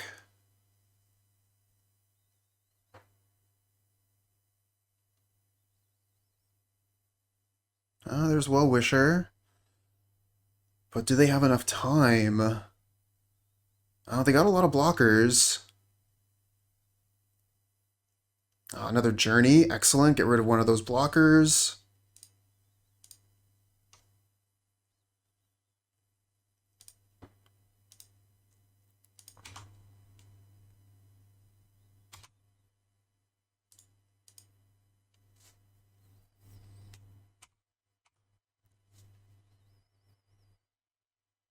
One, two, three, four. I think this is just lethal.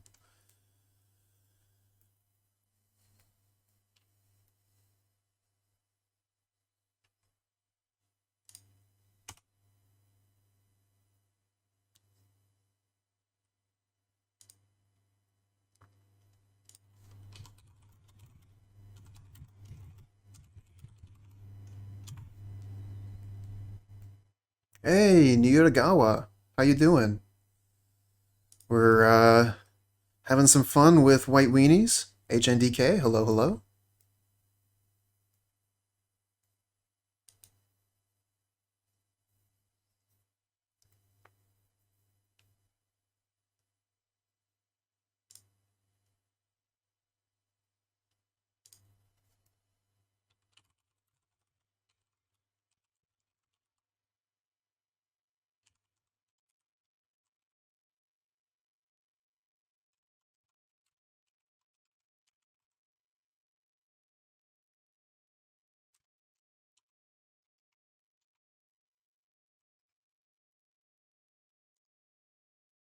Keep this.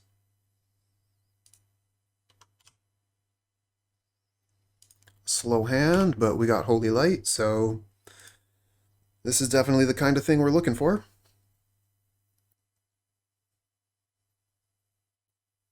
And we've nearly caught up on the clock as well.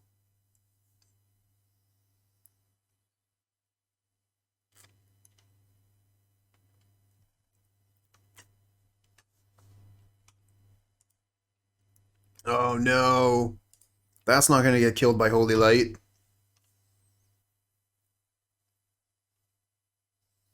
That's a problem, critter.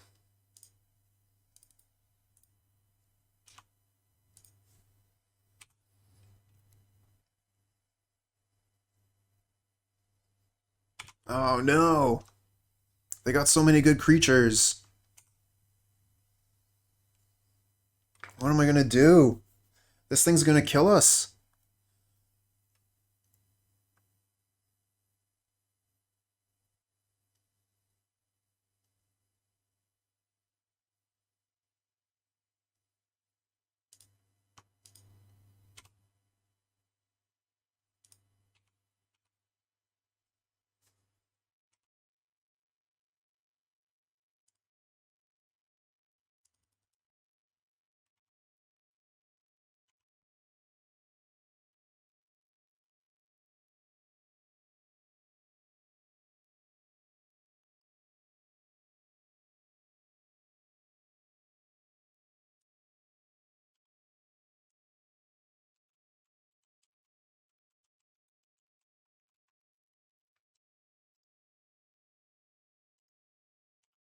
Yeah, just draw Journey.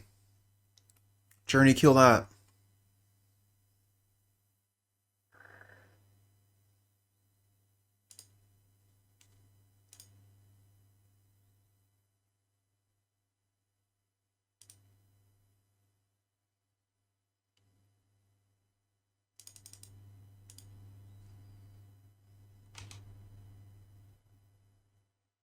Oh, there's the Journey.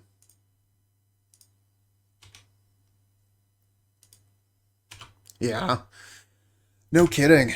Now that they've seen the trick with Holy Light, and also like we didn't have a quick start with this one. With game 2, we were able to like start putting on pressure, and then they kind of like had to respond to that pressure, whereas this time they're the aggressor, and I just am not able to deal with it. Oh, I think I'm very died.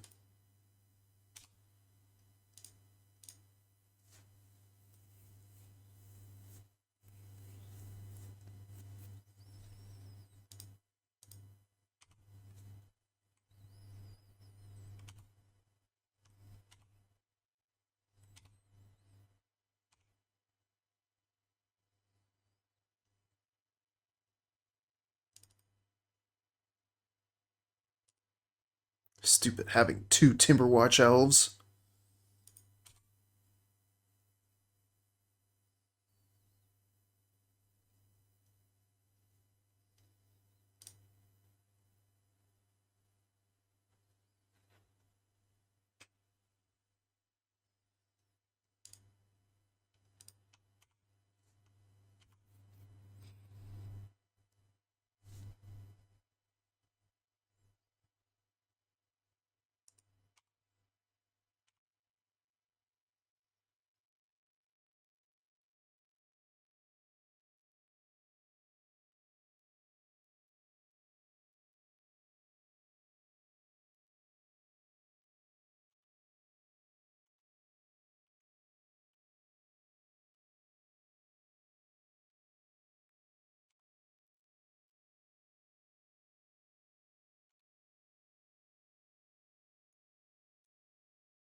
This clue, we're gonna need a lot more Journey to Nowheres.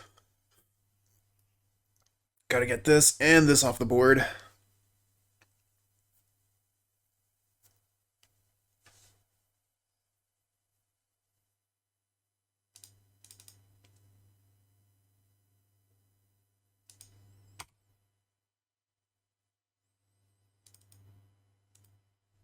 Oh, we found another Journey. Get rid of that other Timberwatch elf.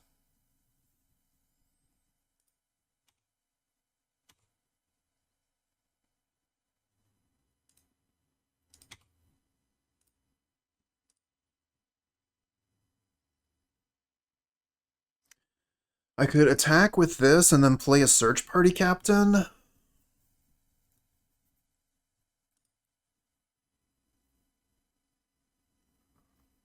I think that's probably better than just doing nothing.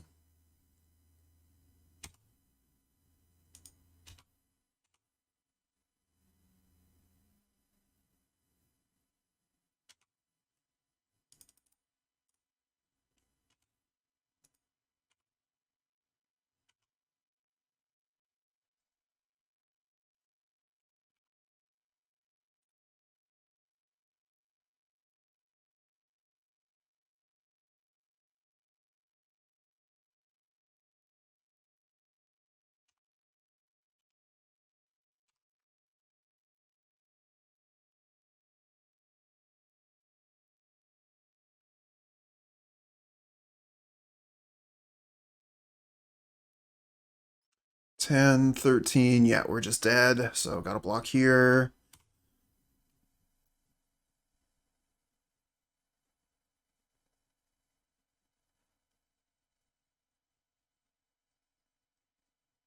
And another Journey. That gets rid of this thing.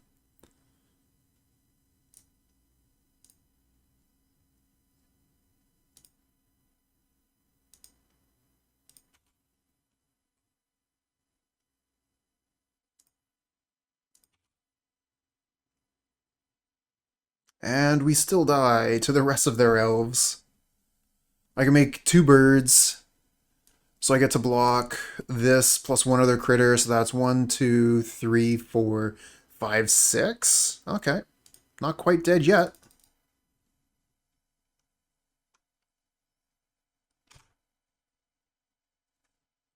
But where are we going with this? You know?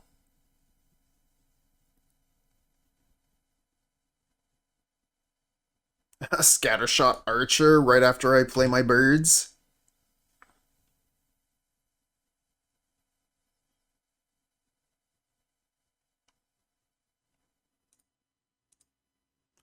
One, two, three, four, five, six, seven. Go to 2.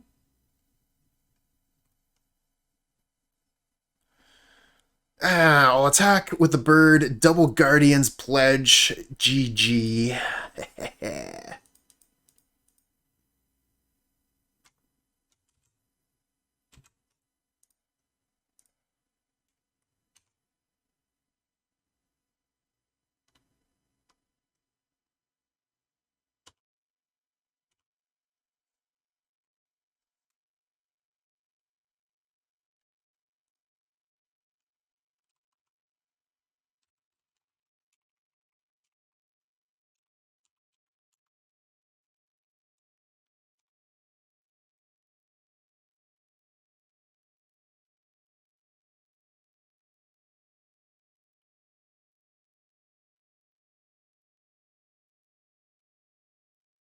Yeah, just like um this is a really poor matchup. So is what it is.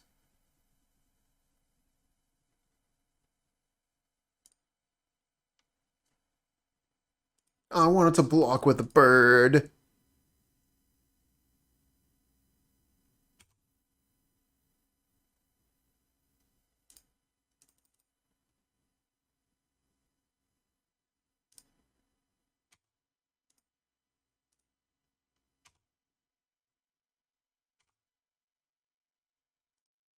Still alive. Oh yeah.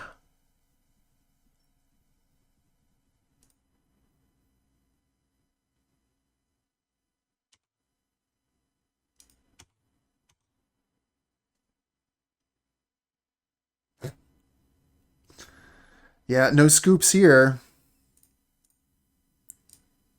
I'm just having fun here. I will absolutely concede when I know I'm done, but I've just been having fun.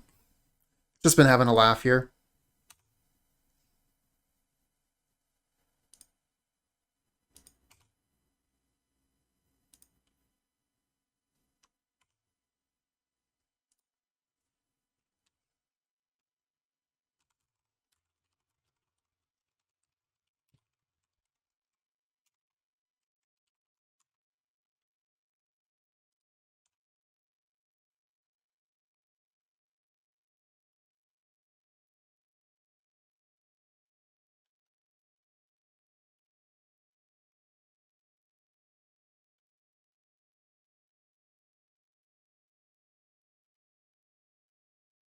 Why did I continue to make ready retorts? Now instead of attacking, they're thinking of something to say.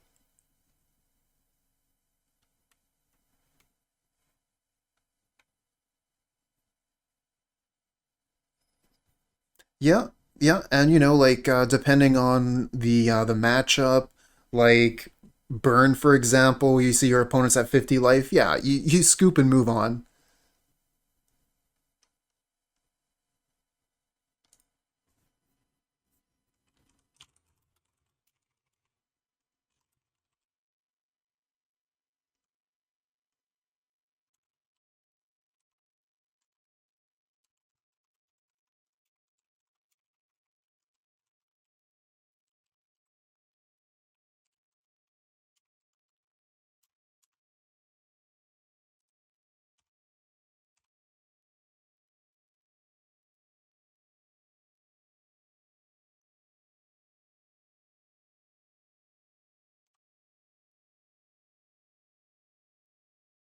Okay, well that was a good time. Hope that everybody enjoyed that. I know that like game 1 and game 3, it was pretty obvious that we were going to lose those ones well before the game ended, but we're just having some fun. And opponent was actually enjoying it too. We had a little bit of back and forth in chat while we were playing. Oh, this hand is not very good. We don't get to do anything for 2 turns.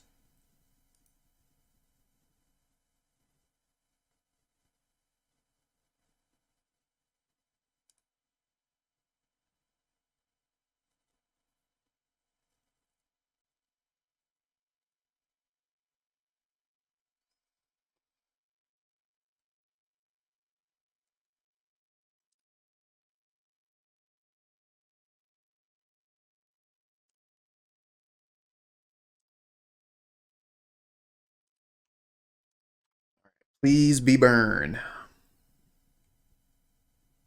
Oh, it might actually be burn.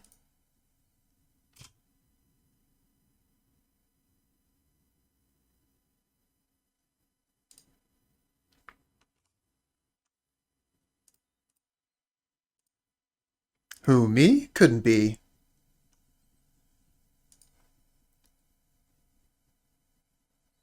We got a reader.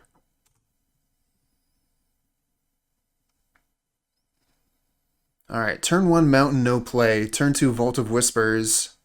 Oh, this might be, Mogwarts. No, okay, it's, Rakdos Burn.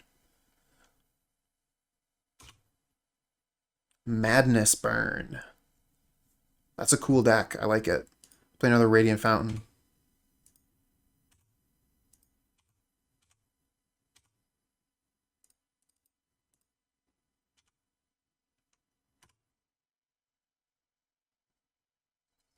Yeah, I think it'll be fine.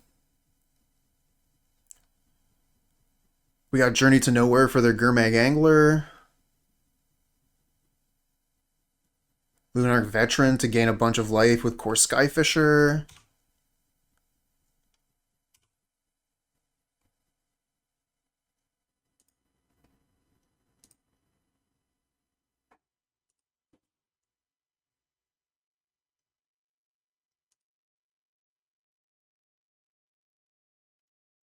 I think we'll actually play the Thraben Inspector this turn, so we can crack the clue.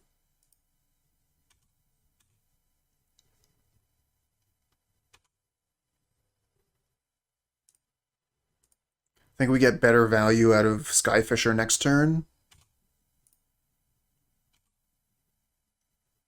I want to put that back there. I think we already played a land this turn, so we'll just pass, crack the clue with their end step.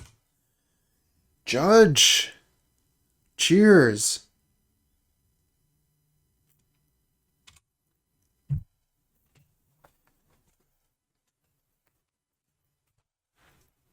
Okay. Paces the place.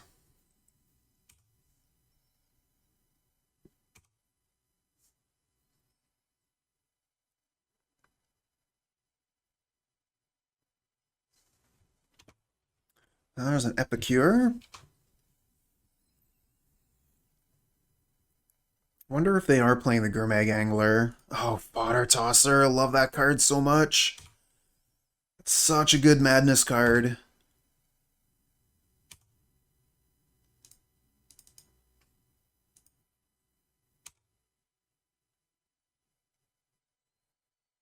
Ooh, love the Battle Screech. Let's do that. Gain 4 life while we're at it.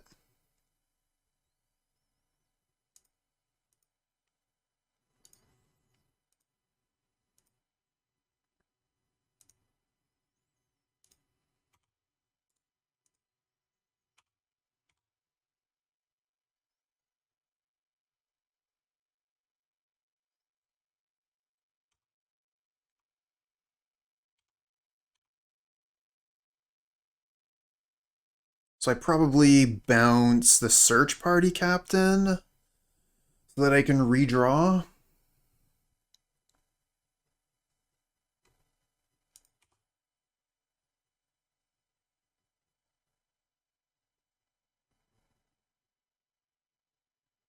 Oh, by the way, I did... They can see. Cool, cool, cool. So, last week I did a league with Madness, and the cover that I did is actually, I think, pretty nice. I did the Faithless Looting as the main art piece, and then you see like all the windows in the background there. I took those out, and then in the back layer I put Fiery Temper. So through the windows you can see the faces and the hands of this art.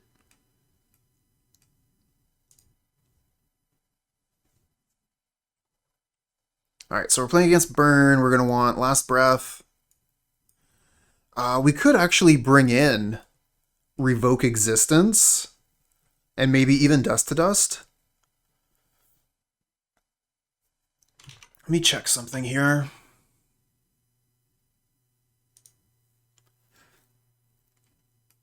So they play like 10 artifact lands. They're going to have Electrickery, which is a problem. They could Trespasser's Curse, who's going to be good against us. So yeah, I think that we want the Revoke Existence.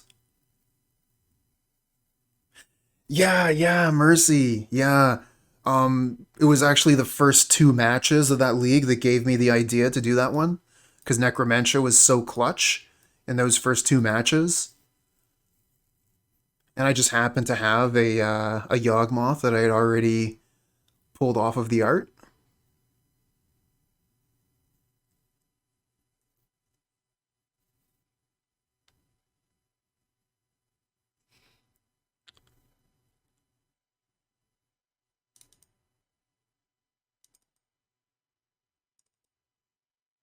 I want to keep the Overseer. It gains life.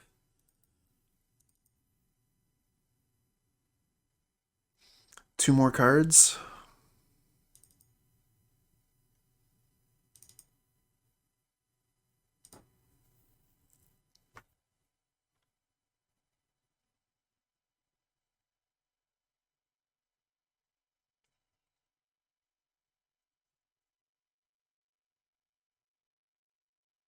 And we're going to mulligan this one. I think I'll keep this one. We are going to get rid of one of our lands. Do I just get rid of the plains here? Doesn't seem right. I think I have to get rid of a Radiant Fountain.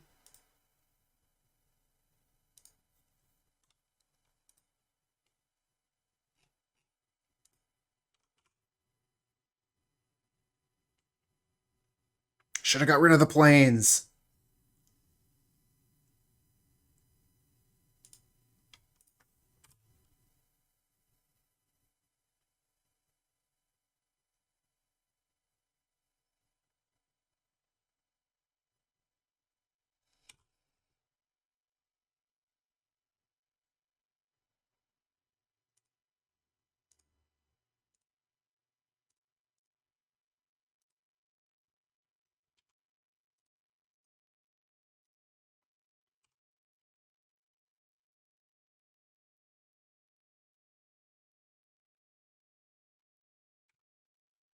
Faithless Looting.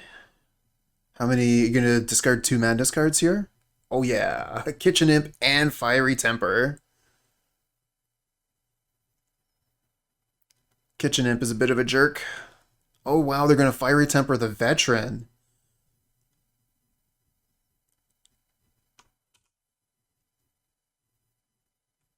Another Revoke Existence. Uh,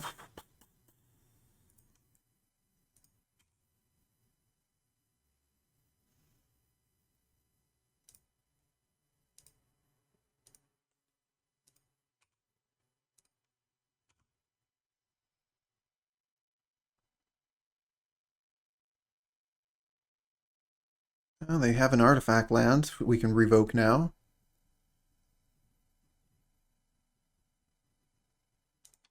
That's even better thing to revoke. Get rid of that. Another Kitchen Imp. Wow. That's pretty good. Is everything foiled in the opponent's deck? That's pretty cool.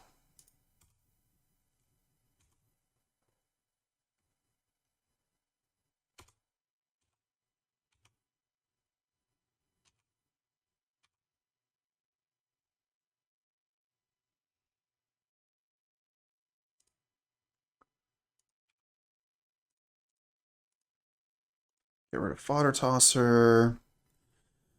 I think we have to journey one of these things. We're just taking too much damage.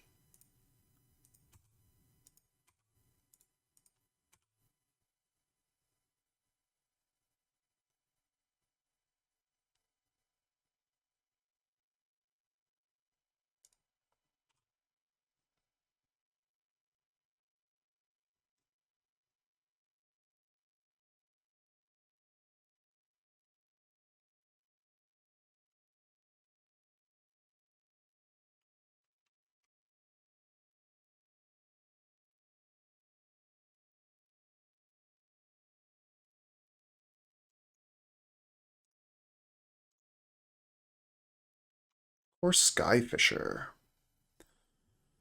I guess we can use that to return the Phantom, so we can start gaining life with it again.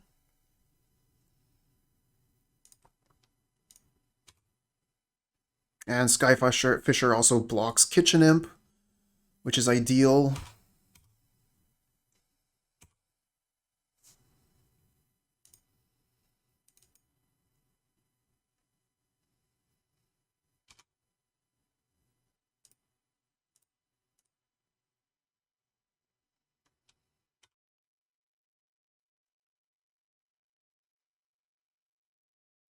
Blast me. What was me? The Revoke Existence. Oh wow, down to 7. They have 2 cards left in hand. Going up to 3 with a draw. We could just be dead. We gained a lot of life. Maybe it's not enough.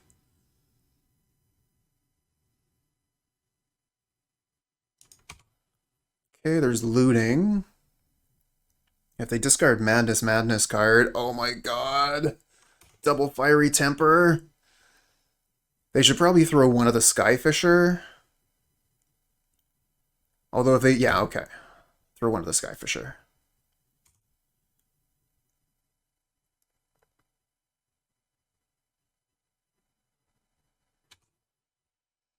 We go down to 2.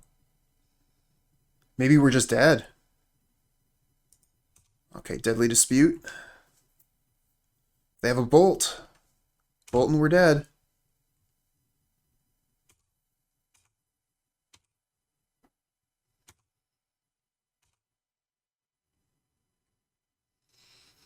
Last Breath, we can get rid of this, or we can gain life.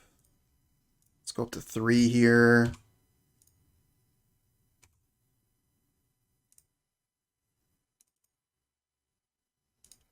Go to 5. We're going to Last Breath the Kitchen Imp.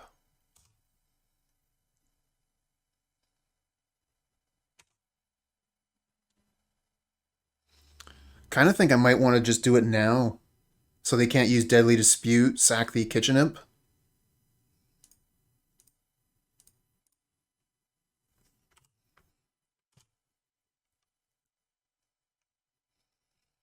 There was definitely some consideration to Last Breath my own creature. That's what I generally do versus a burn deck, but that Kitchen Imp was a big problem, so we just got rid of the problem. Alms of the Vein puts us back to 2, and Vampire's Kiss, we're dead.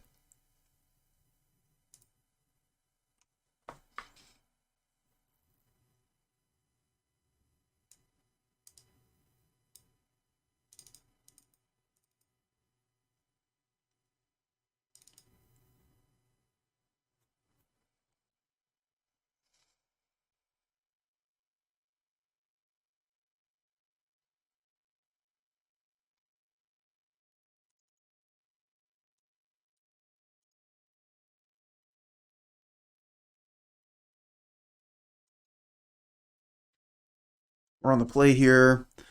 We're going to take those Revoke Existence back out and just try and be on the aggro plan here as much as possible. Gaining life, of course, where we can. This does not impress me.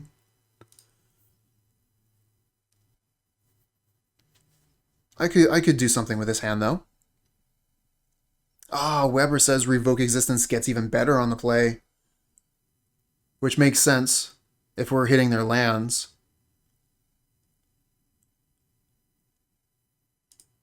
Thanks a lot for coming by, Mr. Weber.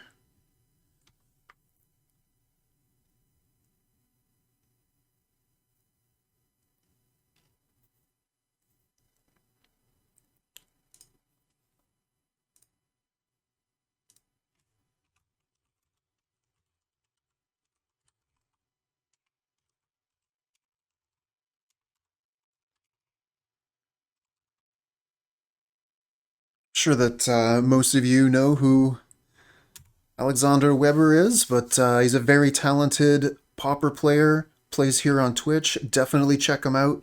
Also a member of the Pauper format panel. So big thank you, by the way, Mr. Weber, for all the work that you've been doing for the Pauper format.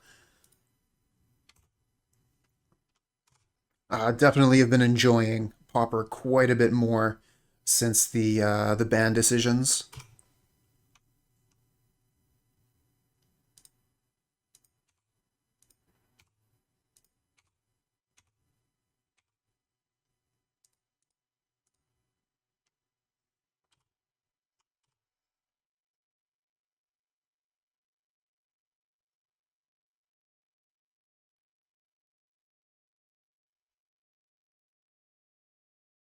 Oh, thank you for all the good work that you do.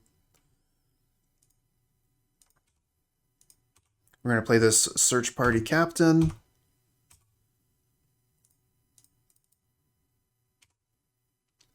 Nice.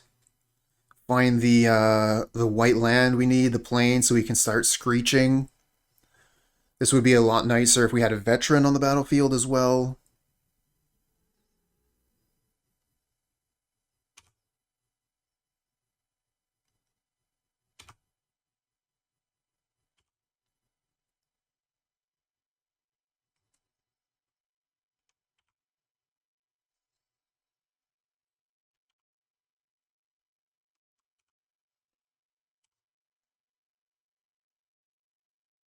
Oh, there's the veteran. Okay. So I guess we'll take a turn off before Battle Screech so we can get this veteran on the field.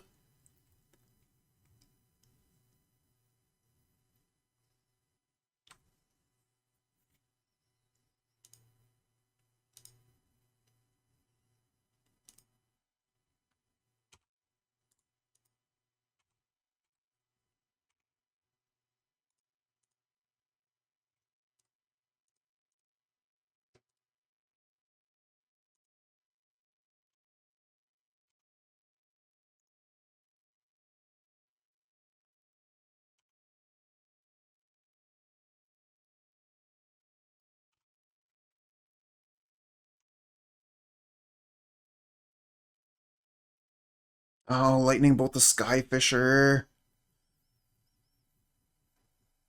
Just leave that veteran, okay? Just leave the veteran. Looks like another Kitchen Imp. Oh, Alms of the Vein, okay. Kitchen Imps are such a good card. 2/2 Flying Haste, 1 mana.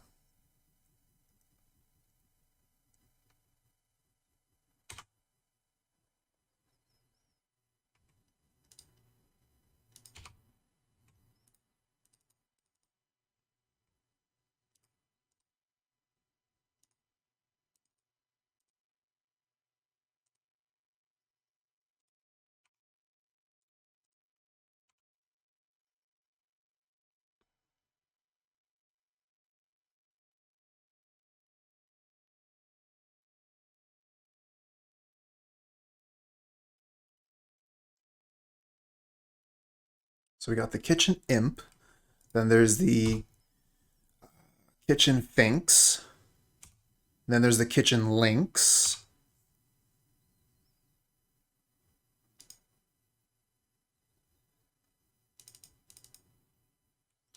Oh, what if they have Pyroblast here? Not Pyroblast, sorry, Electrickery.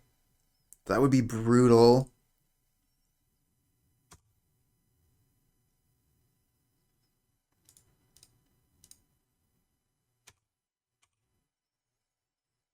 Well, if they have it, they're probably going to fire it off here.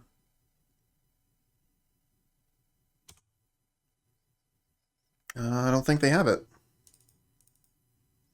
They probably just like saw that I tapped the man and they're like, yeah, I know you have another Battle Screech. I'm just waiting for you to play your birds and then I'm going to kill all the birds.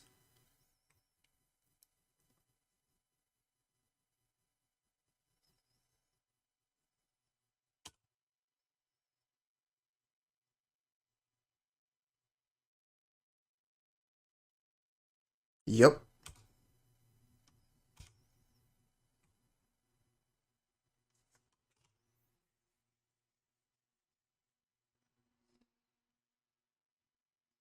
Water Tosser.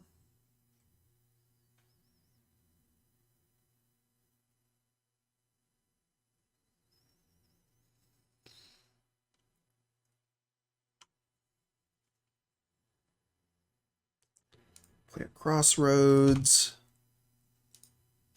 Attack for 2.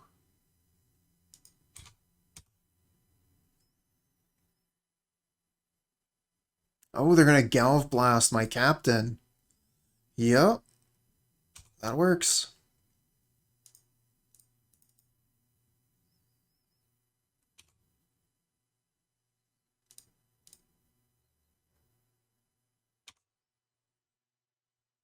If I had been a little bit more patient, Guardian's Pledge could have got me through that Electrickery. But me and patience. That's why I got to keep practicing. Double Alms the Vein, so they gain 6 life. Do not like that.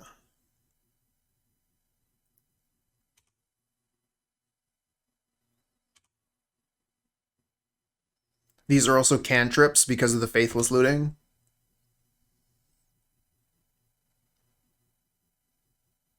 Where's the Fiery Temper going? Is it killing a critter or is it going at my face? Killing a critter.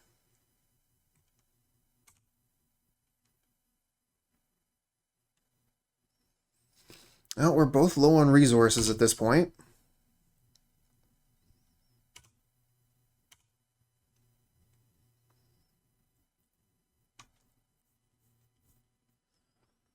Alright, let's start with cracking the clue.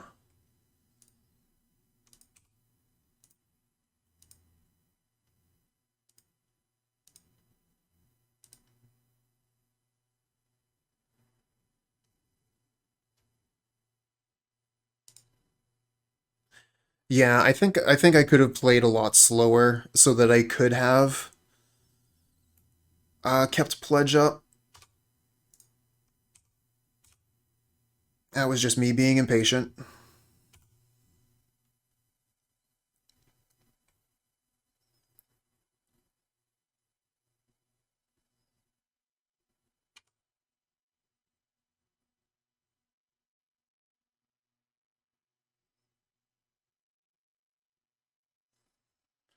Faithless Looting again. Is this going to be casting another pair of spells? No, just one spell. Just one this time. From the Faithless Looting. Fiery Temper for my face.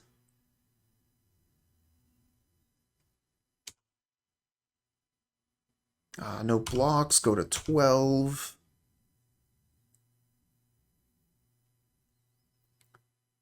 Let's see here. Play Crossroads. Attack for 2.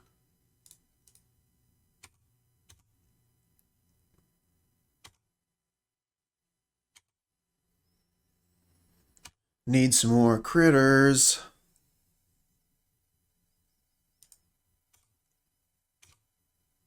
Oh, they got Deadly Dispute. Get to gas back up.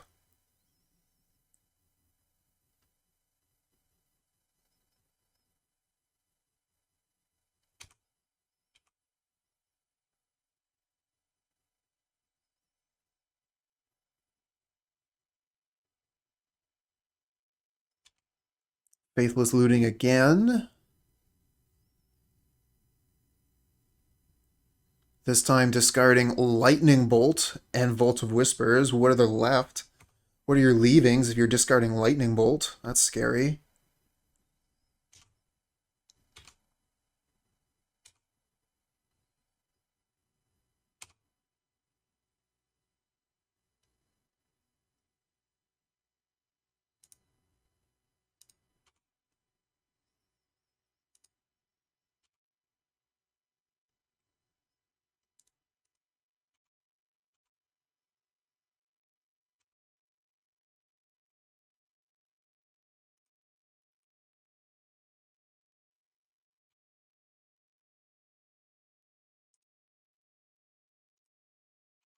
Nice.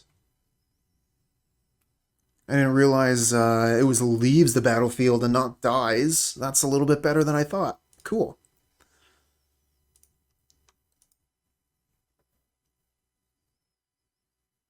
Oh, they want to Lightning Bolt my critter.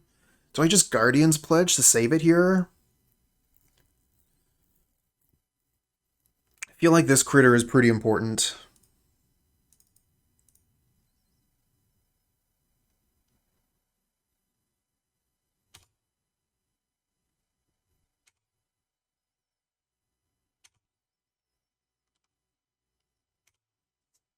It's going to allow us to block the Kitchen Imp.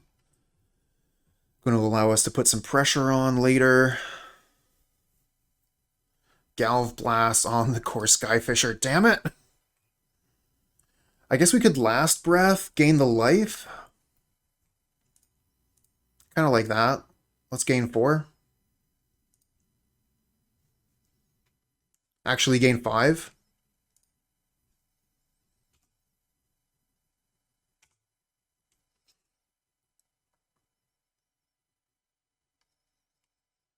That was definitely a consideration. We could kill the Kitchen Imp. We would stop taking the damage every turn, but it also gains them 4 life, and I'm trying to, you know... Oh no, they are playing Gurmag Angler. We didn't see any for games 1 and 2. And that just, you know, like, totally puts a stop on us. That is not the card I wanted to see from the opponent as their last card. Alright, let's see what we can do. What do we get? Journey to Nowhere? Not quite. Let's start with cracking the clue. Search Party Captain. Attack for 1.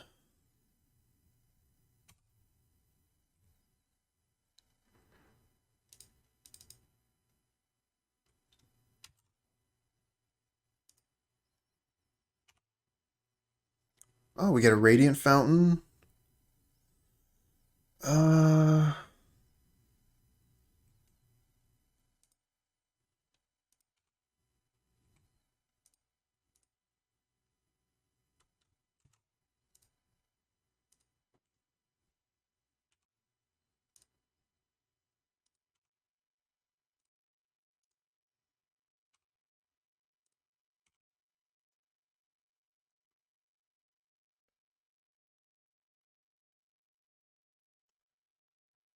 Kor Skyfisher again to block the Kitchen Imp.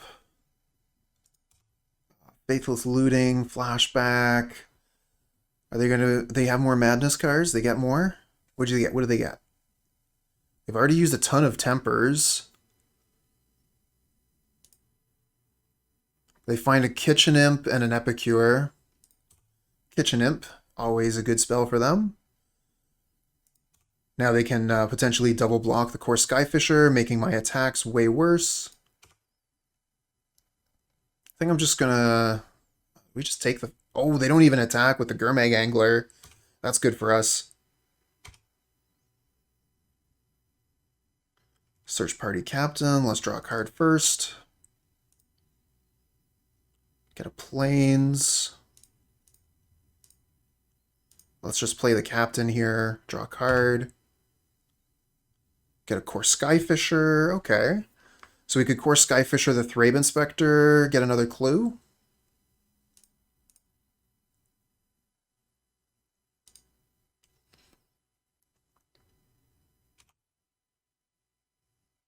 And gain another life. We're also going to Selesnya Sanctuary a Radiant Fountain back to hand. And we'll pass. Really looking for another Guardian's Pledge.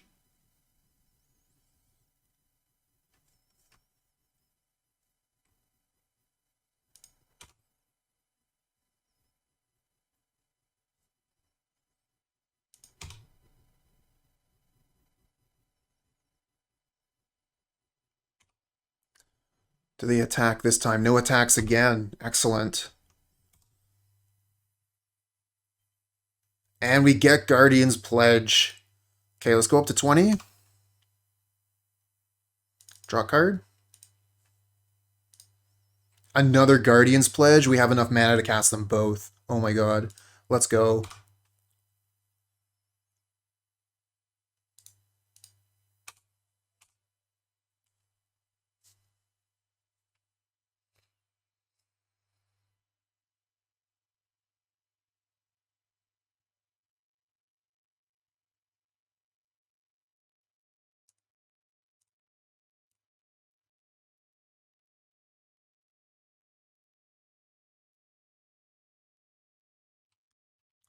Opponent puts up the GG after I cast the first Guardian's Pledge. They don't even wait for the second one.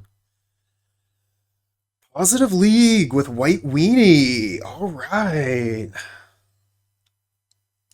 All right, so this is the deck that we were playing today. White Weenie 2022.